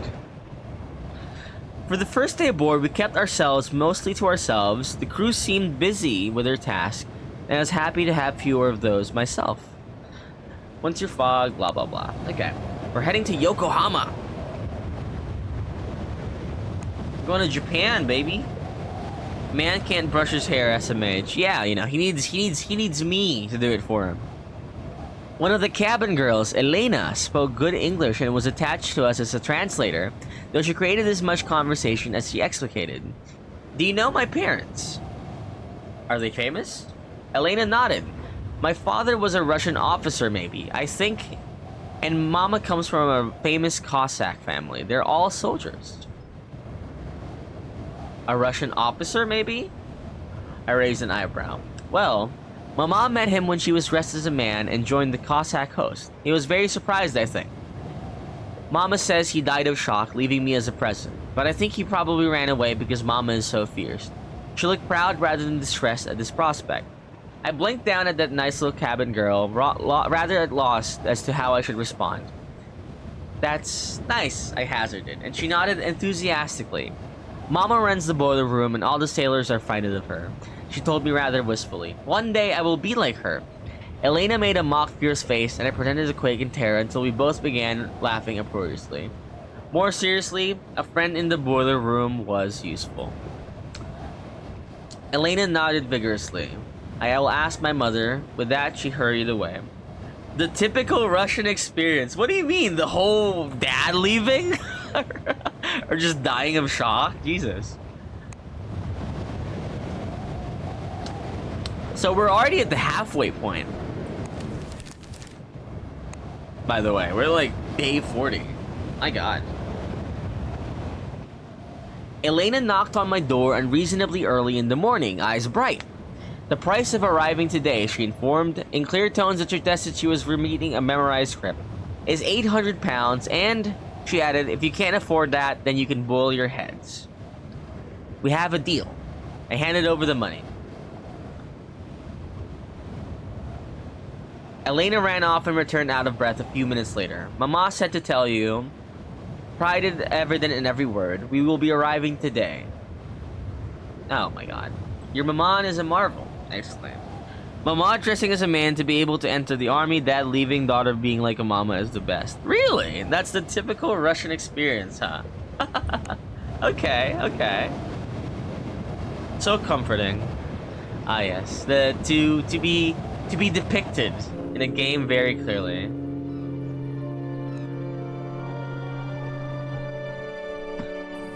Hey, look at that. We can go from Manila, Yokohama. Why? I don't know. It was hard to believe that Yokohama had only relatively recently opened to foreigners. There was an entire foreigners district not far from the waterfront where it was common to hear Chinese or Russian as Japanese. Mama said 800 and I'll get you anywhere. Yeah, she did. Mama knows what the price is. I noticed a Japanese man watching the scene with a look of intense concentration and scribbling in a sketchbook. I leaned in for a look. He was drawing a stylized picture of the foreign quarters with quick pen strokes, which stopped abruptly as my shadow fell over the drawing. He looked up, clearly irritated. "Do you mind?" he said. His accent and holy mix of Dutch, French, and English. "I'm making a drawing for a woodcut." "It's certainly artistic," I allowed. "Everyone is strange," I replied thoughtfully. He shrugged, clearly unconvinced. He colored one of the woman's skirts lovingly, his hand on page much gentler and kinder than his voice had been. Finally, he thrust the paper in my direction, assuring me that it was only a preliminary sketch. I accepted gracefully, claimed that he had chosen to bestow a gift upon a near stranger. I started carefully. It was a fine souvenir of Yokohama. Oh my god, yeah, we can buy a katana. I forgot about this. I do not want a repeat of the last time though, so no.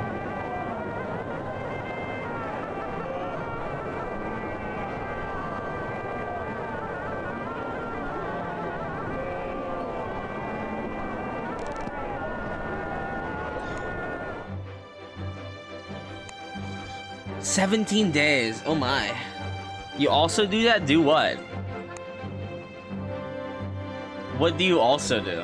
"I do drawings of random people and give it to them." Really? That's really nice.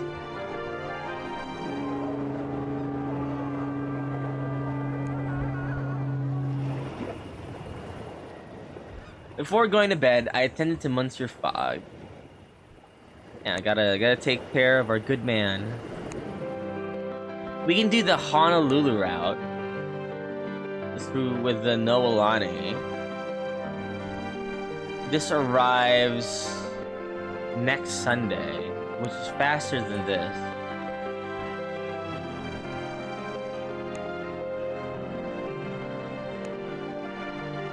Let's go. I used to go to a summer camp and go up to randos and be like, "Do you have 15 minutes?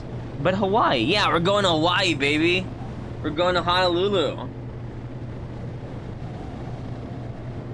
I used to go. Oh, yeah. So you just made them like stand like as a portrait. Wow.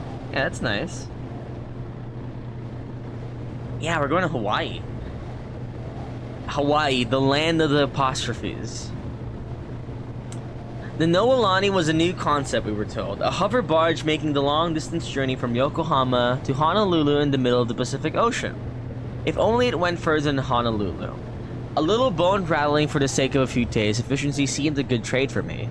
But the ship had only enough fuel for the journey, and even then, I think only just. Yeah, just sit and talk about their stuff while I draw them. Oh, whoa. I miss the times. I mean, you could probably still do that, you know? Just pull someone aside from work or something. Or like, you know, maybe just approach someone in like, in the middle of the street, as suspicious as that is.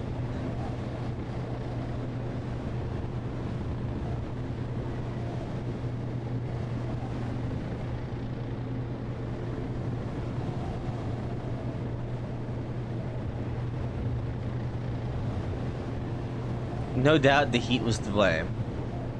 And indeed, when disaster struck, its nature took us all quite by surprise. Yeah, that is very sus. Madame Shu.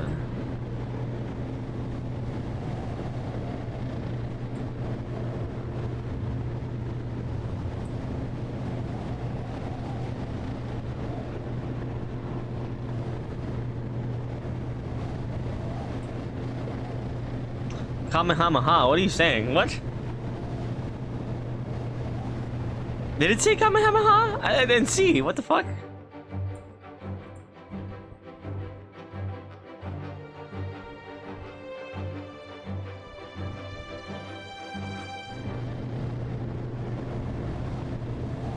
Oh, she said King Kamehameha the Third.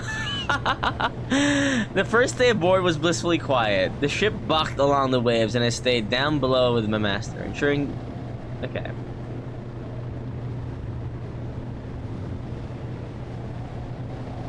Though she carried herself like someone only who had come into wealth recently. Evening came with no sign of... Okay. Whoop, whoop, whoop, whoop, whoop, whoop.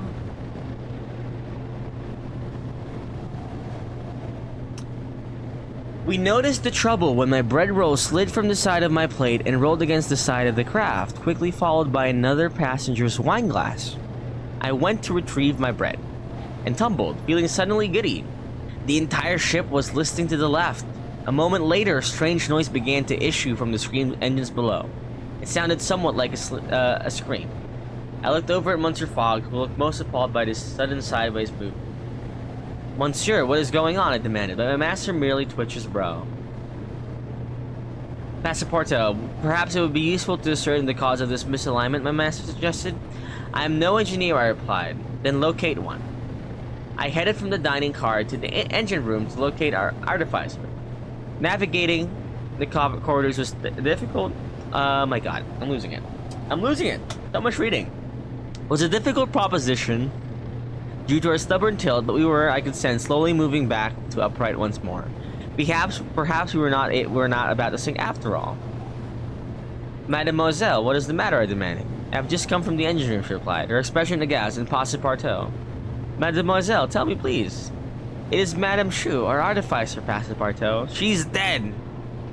Ah, shit. Here it is. A murder mystery.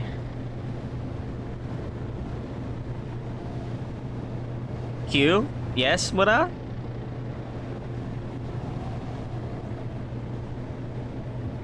Passepartout?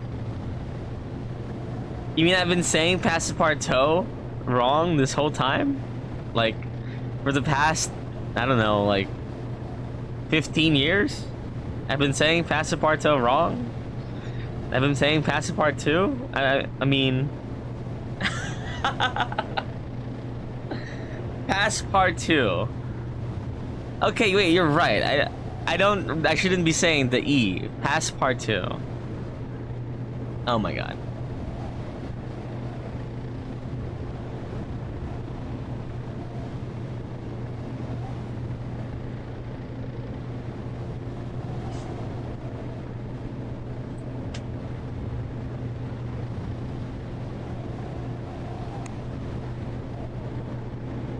Language. Thank you, Mura, as always.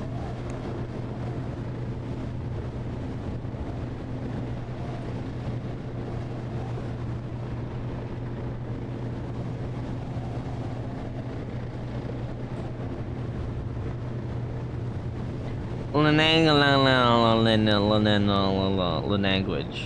Yes. Correct. The next day in the investigation, such it was, began in Lasagna. Oh, in earnest. The captain demanded to talk to everyone, but of course everyone had an alibi.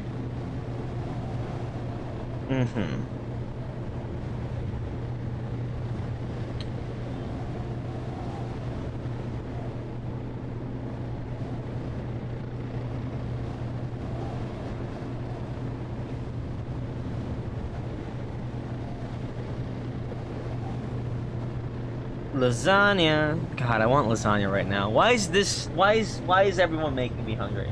This is evil. Evil people. I could have throttled him. He gambled now. Very well, you. Once he was gone, Monsieur Fogg turned to me. Passepartout, our situation is desperate. You must uncover the truth. How am I to do that? I demanded. Okay. I got to work. There was no time to lose. This truly is pasta cake. Who doesn't want pasta cake?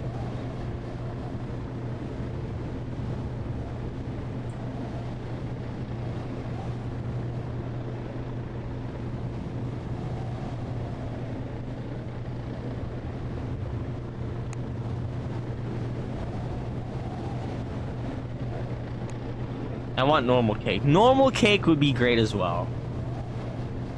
You know, I want cake right now, but like the cake is just like made of like mangoes and graham. God. No, right now I'm imagining cake, but like on the cake it just says hello! Exclamation mark, you know? I spent the next day in conversation with the captain. Have you found out anything yet, Passepartout? He inquired. I shook my head. I'm drawing a blank, I told him. I'm sorry to hear that. For my money, I don't trust that General Peters. He's altogether too square-jawed about the whole affair for my liking. She was a remarkable artificer. This is a remarkable boat, her great legacy. I couldn't be more proud to be her captain. Will you still pilot her now that she's gone? To be quite honest, I do not think... Okay. Mango cake. You mean a fruit cake? Oh, so on that we have, like, birthday cakes here that get rejected. Really? When it rejected, how? Like, how, like, rejected because of what it says? Or what people want it to say? Yeah, like, no. We have cakes here that are made of, like, mango graham. Mango and graham. Where it's, like, a layer of graham, a layer of cake. And, like, mango bits everywhere. I really love mangoes. So they're like super cheap because no one came to get them or something, so it's just half off. Oh, so like people like request the cake, but it was so bad that they didn't buy it or they didn't take it. So now the bakery is just selling them like half off. Okay, that's actually a pretty good thing. I doubt that's something that's gonna happen here because people are like sticklers with their money. Plus you pay before, you know, requesting a cake. So you do have to get it. But that's pretty good.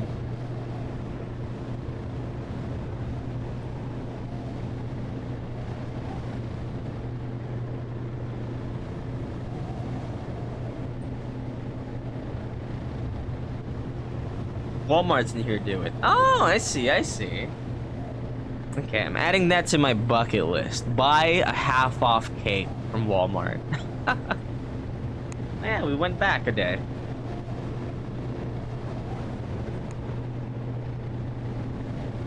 Next time I buy someone a birthday cake, I'll go to Walmart. Yeah, and it just says happy retirement instead of like happy birthday.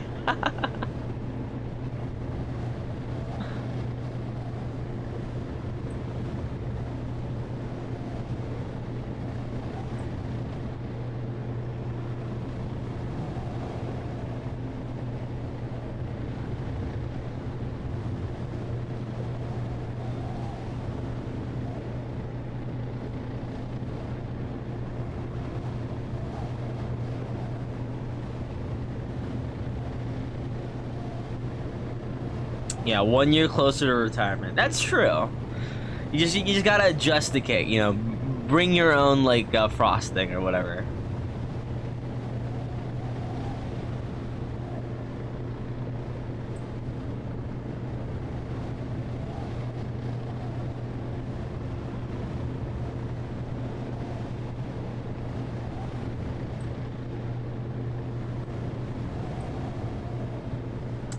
Lurk, league time. Enjoy your lurk and enjoy your league time as much as you can enjoy a league time.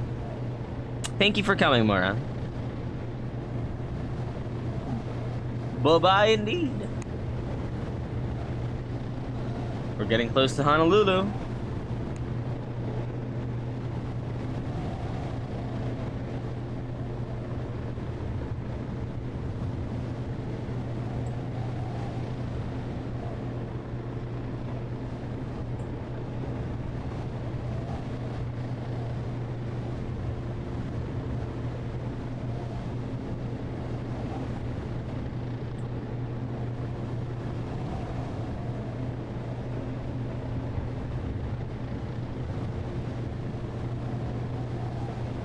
Mm-hmm.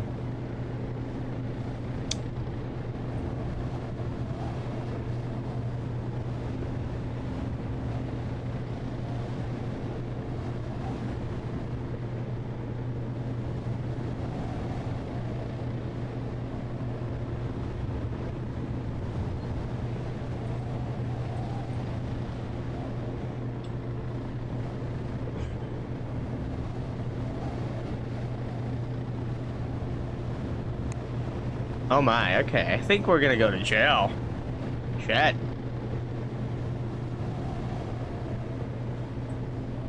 I believe I have a theory.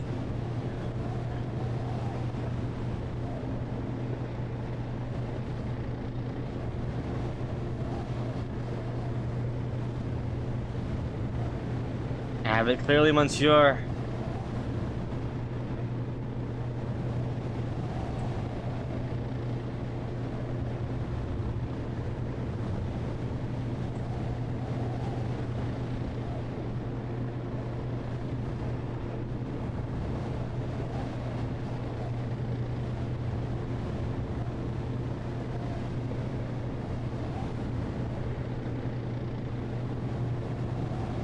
Don't you? I own several. The next detail is the time of death.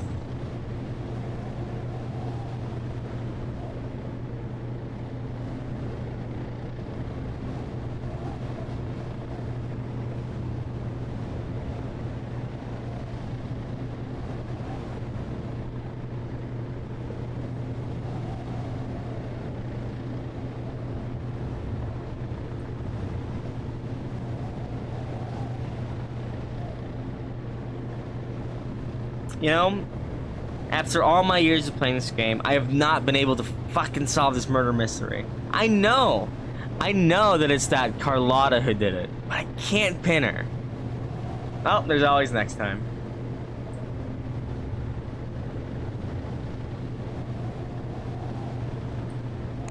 Was left unproven. But that's just a theory. A game theory, and we can buy a gun. Look at that. Wait, an accordion sells really well. Yeah, we need the money.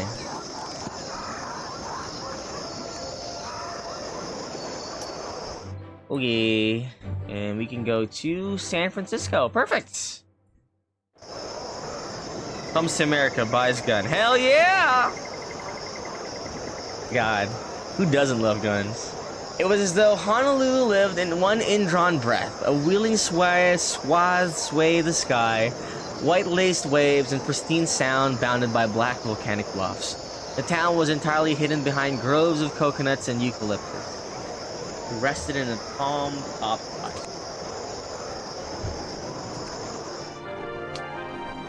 How much is this? $7.50?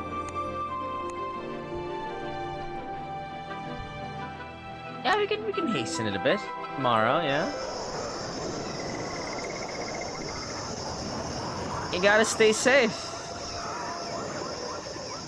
Okay, here we go. We're going on a banana boat.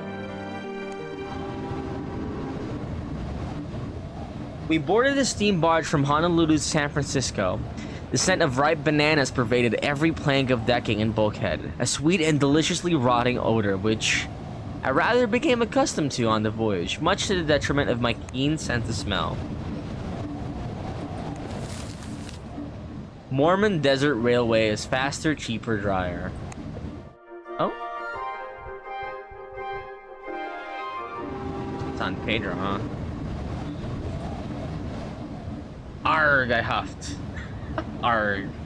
Ah! Attempting to convince my mouth that I ate fried kippers and potatoes for breakfast. Everything smells of bananas. Mr. Frog replied that he could not smell a thing, which I took to be his queerly English sense of humor at work. Still, if bananas were to be the worst of my troubles, worst boat, then that would be no bad thing. As one does. Hell yeah! Kokona!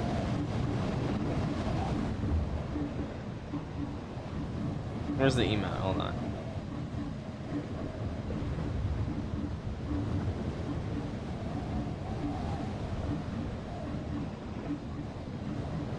I don't have the Kokona emote, do I? Oh, where is it?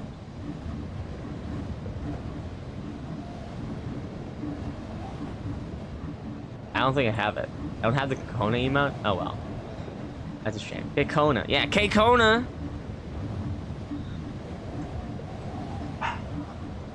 Dogs. Bark. Bark. Bark. Zoomers speak, I swear. I can't help it. I can't help it. I woke in the middle of the night, convinced that someone was in the cabin with me. I stayed very still and listened.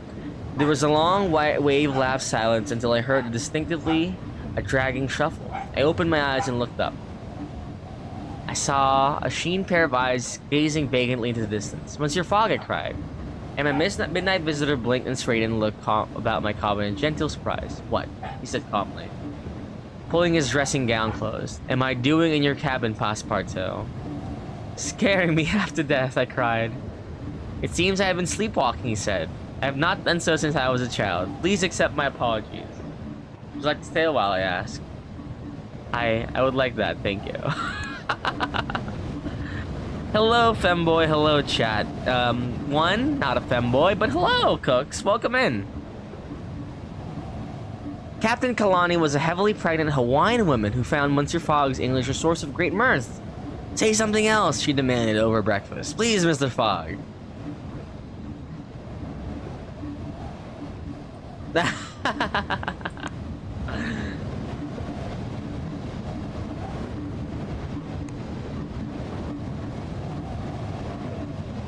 And here we are. We're almost here. San Francisco.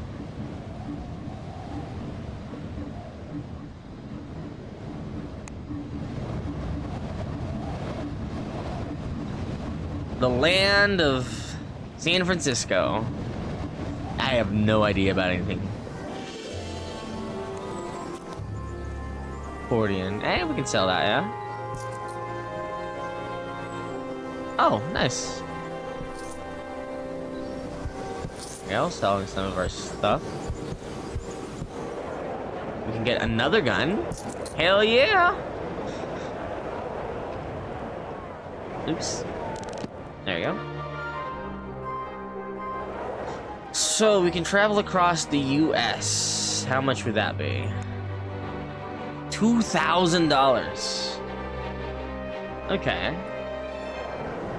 I hope our car doesn't get robbed. Jesus cooks. Okay, we can go to San Pedro.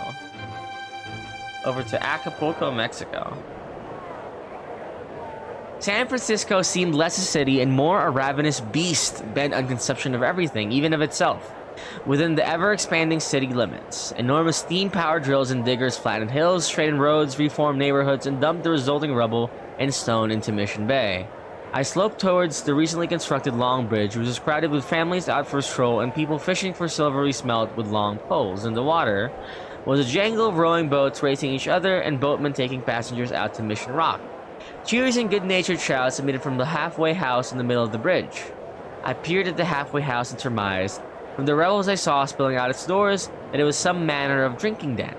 A man, red-faced and somewhat worse for drink, bumped into me. I excused myself politely, and he made an apology.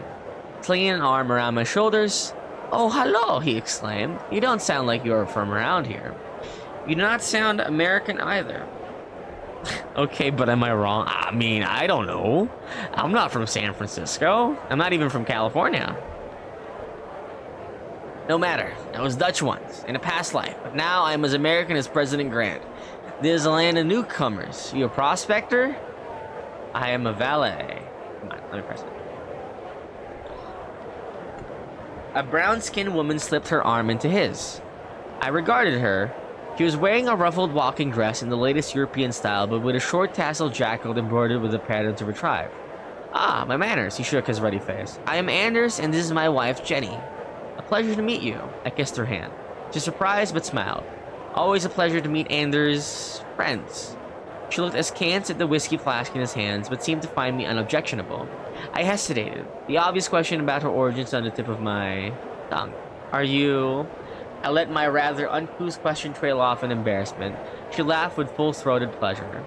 "I am of the Dutch whiskey reference?" Yeah, this is clearly a whiskey project reference. And he is drunk as well. He's holding a whiskey flask. It just keeps getting better. "I am of the Modoc tribe, what the new Americans call Indians." Jenny rolled her eyes. "I do not mind your surprise. Most of my tribe has been taken to the Klamath Reservation in Oregon." "Sounds idyllic," I remarked. "The true foes are low." "No, I think you have misunderstood," she replied coolly. Anders whispered something into Jenny's ear and she laughed, though I feared that I had opened an old wound with my prying question. I nodded and found my way back to Monsieur, who was sitting blah blah blah, it tastes like soap. I have no idea what idyllic means. Anyway, off to New York. Actually, no, it still takes a while. 3 days? Oh, no charge tomorrow? What? Okay, that was worth checking. We're on day 53, so we are almost there.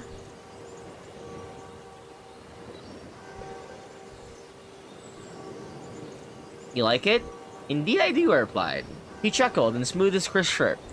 Many of my friends say, Lynn, you talk to foreigners, you wear their clothes, and I say to them, I am American now, and you are too. USA! USA! He pointed at a young man with his hair in a queue. Look at him, with his old-fashioned hair. There's a law against it here, but he wears it like that. That fool. What a ridiculous law, but that is your tradition. Why is there a law against it, I asked. It hurts no one, surely. We must let go of our old culture, Lynn counseled. We are American now. Why do they make such law? Lynn looked at me with pity of a wise man for a penitent fool. Because they want us to be like them, of course, he shrugged. The sooner, the better. My God. Alright. We're going to New York. The Big Apple.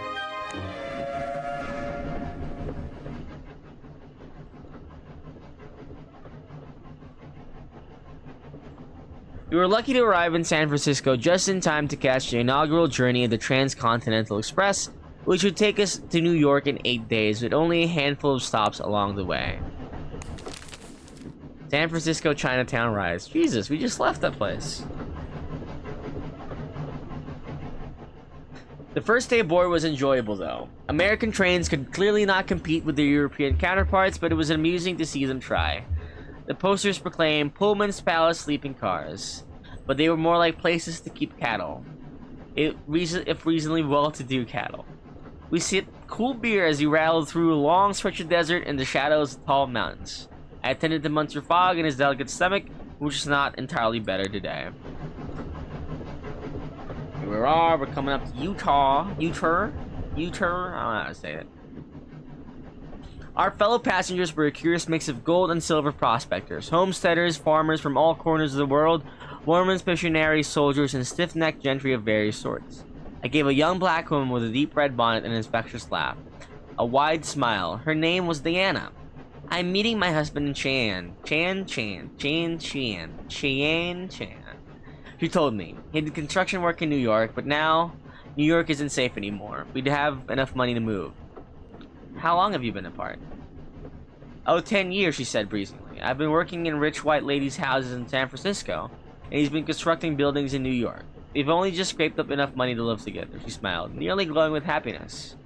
Where else can a gun go but New York? New Orleans, she said. You can take the paddle boat down from Mississippi from Burlington, though New Orleans is dangerous in its own way. We talked a little more, and the afternoon wore into evening, and we passed by Ogden close to Salt Lake City. We watched as passengers disembarked, glimpsing fertile fields and well-tended ranches out of the windows of the train. Okay.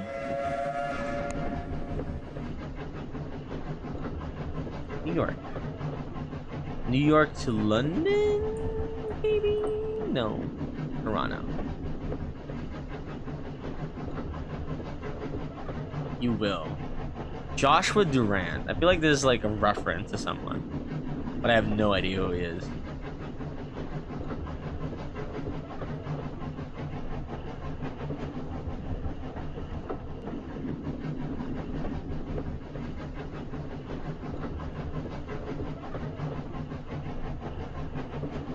Wow, it's useless.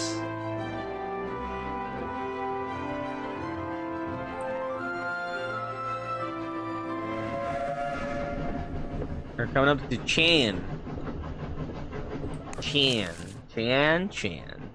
I have no idea. Here we go. Today, a fellow with a painfully trimmed mustache and impeccable suit approached me outside the lavatory. I made my way so he could pass by, but he extended a hand to me. I'm Felix Granger, he said. You are a puzzle. I was flattered. Monsieur moi? Humble passepartout? I am no more of a puzzle than the sun's rise in the east. Truly, I am the simplest of men. Oh no, do tell me how you came to be on the Transcontinental. Thereby hangs a tale. I can tell, good sir. It seemed a probing question. Welcome back, Hecka Centipede. We are now in the US of A. Specifically, Chan. I don't know how to say it, but Chan. Chan. Anyway. It seemed a probing question, which made me immediately suspicious of his motives. I made some non-committal answer, but he pressed me further. Finally, I excused myself with some fabricated arrogance. What a strange, ill-mannered fellow.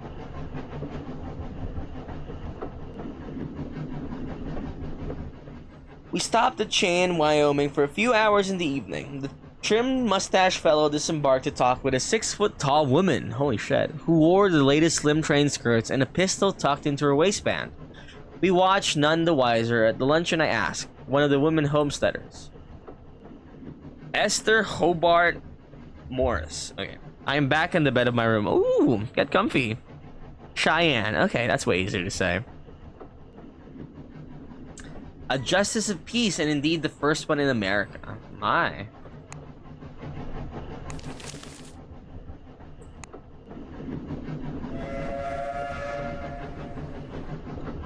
Cheyenne. We were held up by outlaws. They dragged tree trunks over the line and forced the train to a halt before boarding, brandishing pistols and sabers.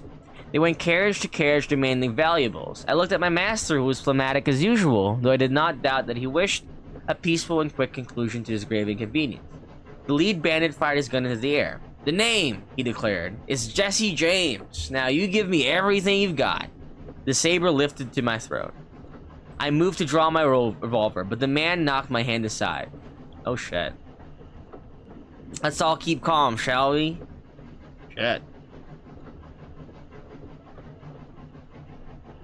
Buy yourself new shoes, be that, he says, as he proceeded to also steal my shoes.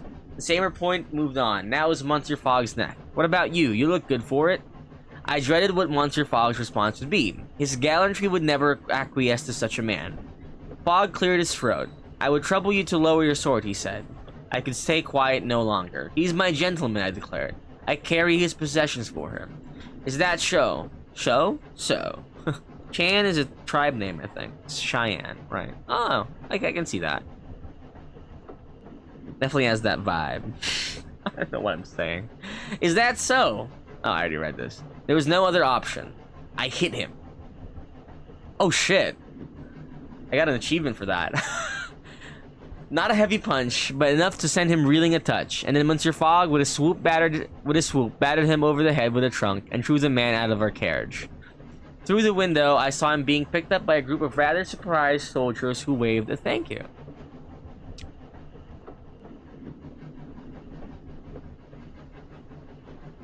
Over 1,000 pounds. Oh shit.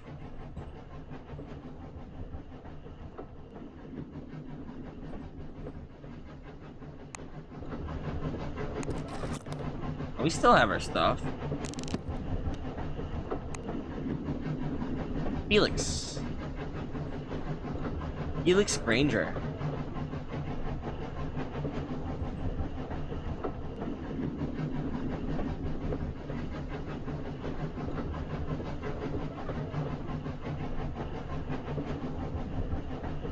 Washington.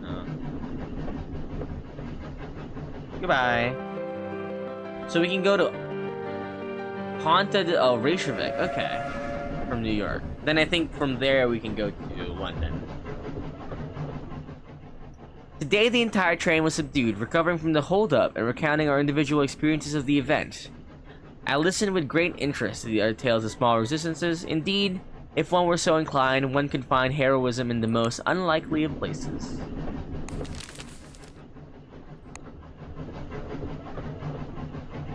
And here we coming into New York. The train rumbled along towards the East Coast. I began to discuss with other passengers how we might depart from New York. It seemed there had been a steamer to Queenstown in Ireland, but it had been run out of business by an airship company, which now made the same 8-day crossing and tree. It seemed an excellent prospect. However, there was a catch. It's eye-bruisingly expensive. They're robbing you and not ashamed of it. Our funds were tight, but perhaps they would be enough. There's only one way to find out. I thanked my informant and returned to Munster Fog.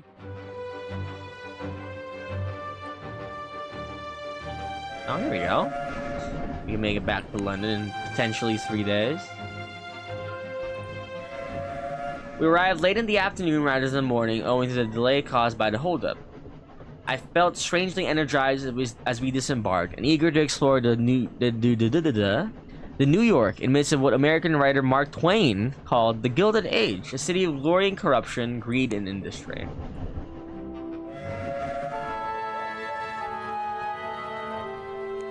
Hey look, it's Lady Liberty! I was pickpocketed in New York, fuck's sake. I seized the thief's hand, still in my pocket. You tangled with the wrong Frenchman, I exclaimed in triumph. Triumphs? The little thief looked up at me with thick-lashed eyes. I realized belatedly that the thief was a young girl, barely 10. I released my grip slightly, and she took the opportunity to curse in a thick Irish accent and bite me. I held on. The inconvenience, and she finally grinned at me, teeth stained dark red. Are you done, little vampire? For now, the girl muttered. What's it to you? I looked down at my bloody arm. Truly, it was a salutary lesson to not let my guard down in such strange climes. Don't steal again, I commanded sternly. As she returned my possession, she agreed she would not ever again, cross her heart, though her expression was shifty. I relaxed my grip and slithered away and lost herself in the crowd. I made my way back to our hotel before anything more untoward could befall my person. Day 61, Munster Fog murmured to that night in his sleep, and still some distance yet to travel. Let's see what we can sell here. False passport, Jesus.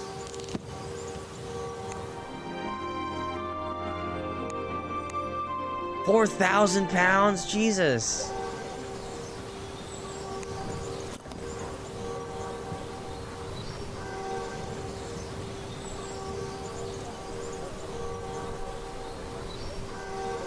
I guess we're taking another way. We're going to Ponta Delgada. Reykjavik. There we go. What? No space for luggage?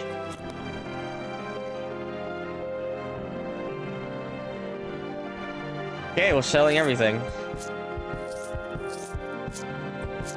No souvenirs, ladies and gentlemen.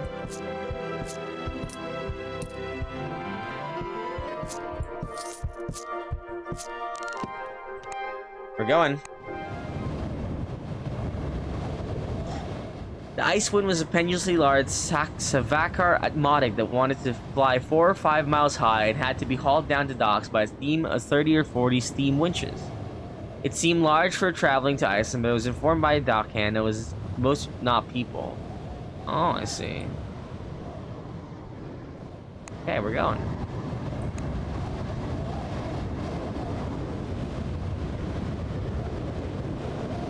There are geysers in Reykjavik that go all the way into the earth itself. Ooh. I have nothing against you personally, Passapartout, but I really talk to servants. Damn, man.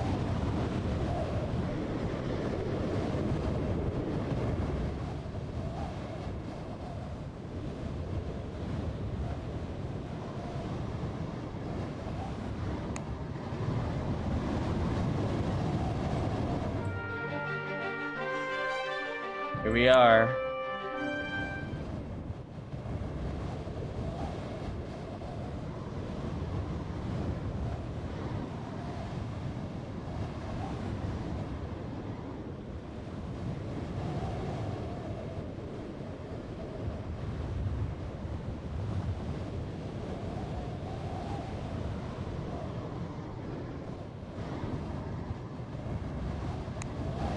Oh well, I tried.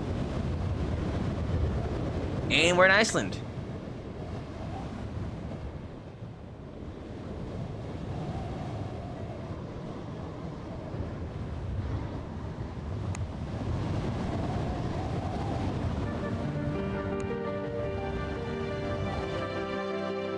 There we go. Back to London.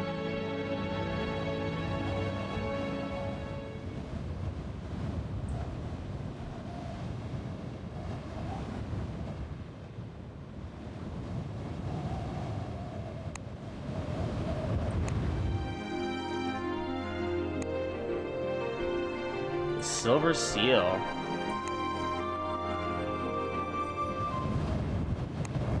Oh shit, I don't want to go to the bank.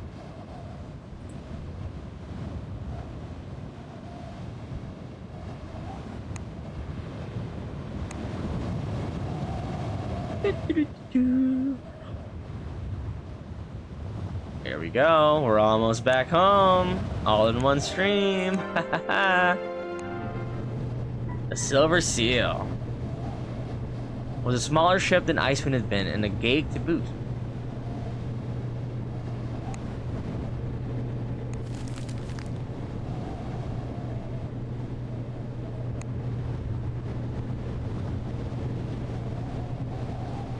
The ocean tore along beneath us. I enjoyed talking to no one. There was nothing I needed to know, no one to charm, flatter, beguile into giving us aid. There was only wind and the time. We can control neither. Passepartout, my master demanded. Make us go faster if you would. I went to the... You are crazy. Oh shit. Hi, James. James. James. Sorry, my cat just came into the room. James! Don't go under that table. James. Are you even listening? James. Come here. Meow. Come here. James. Yes! James. So fluffy and white. Come here.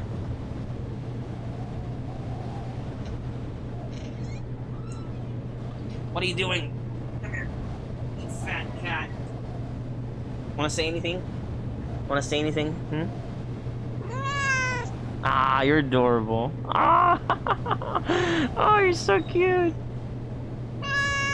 Ah, yes, I'm giving him all the scritches and all the pats. Ah, you're so adorable, James. Okay,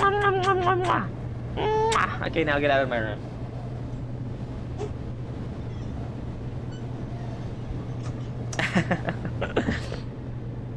This needs to be clipped. I shall clip it. I shall clip it. Rightfully so for you.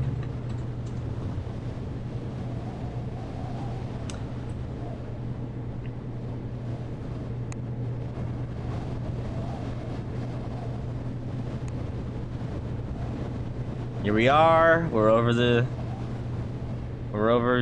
UK.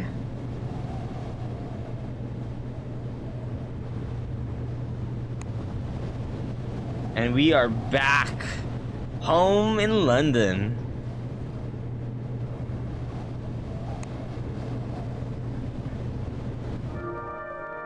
Hell yeah. I seized my master by the collar and threw him onto one of the steam carriages idling on the banks of the Serpentine Hyde Park. There's no need for such unseemly haste, Passepartout, my master noted, but I was a man possessed.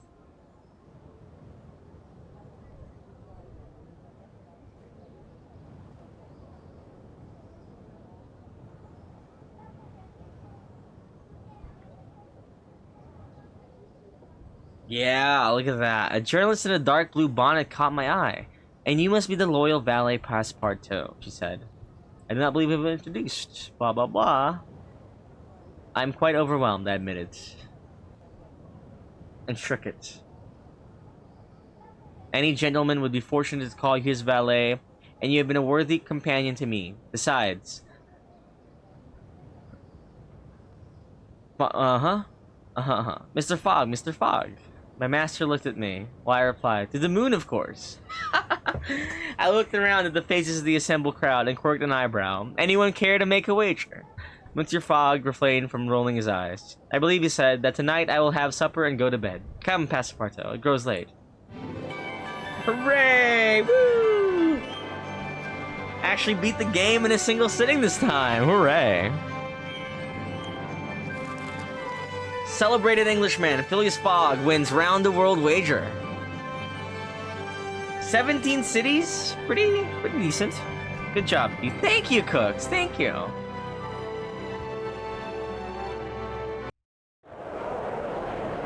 And that's quite it. There's nothing else to do. Now, the obvious question, the very obvious question: who to raid? Ooh, I have an idea. Does anyone here like rats?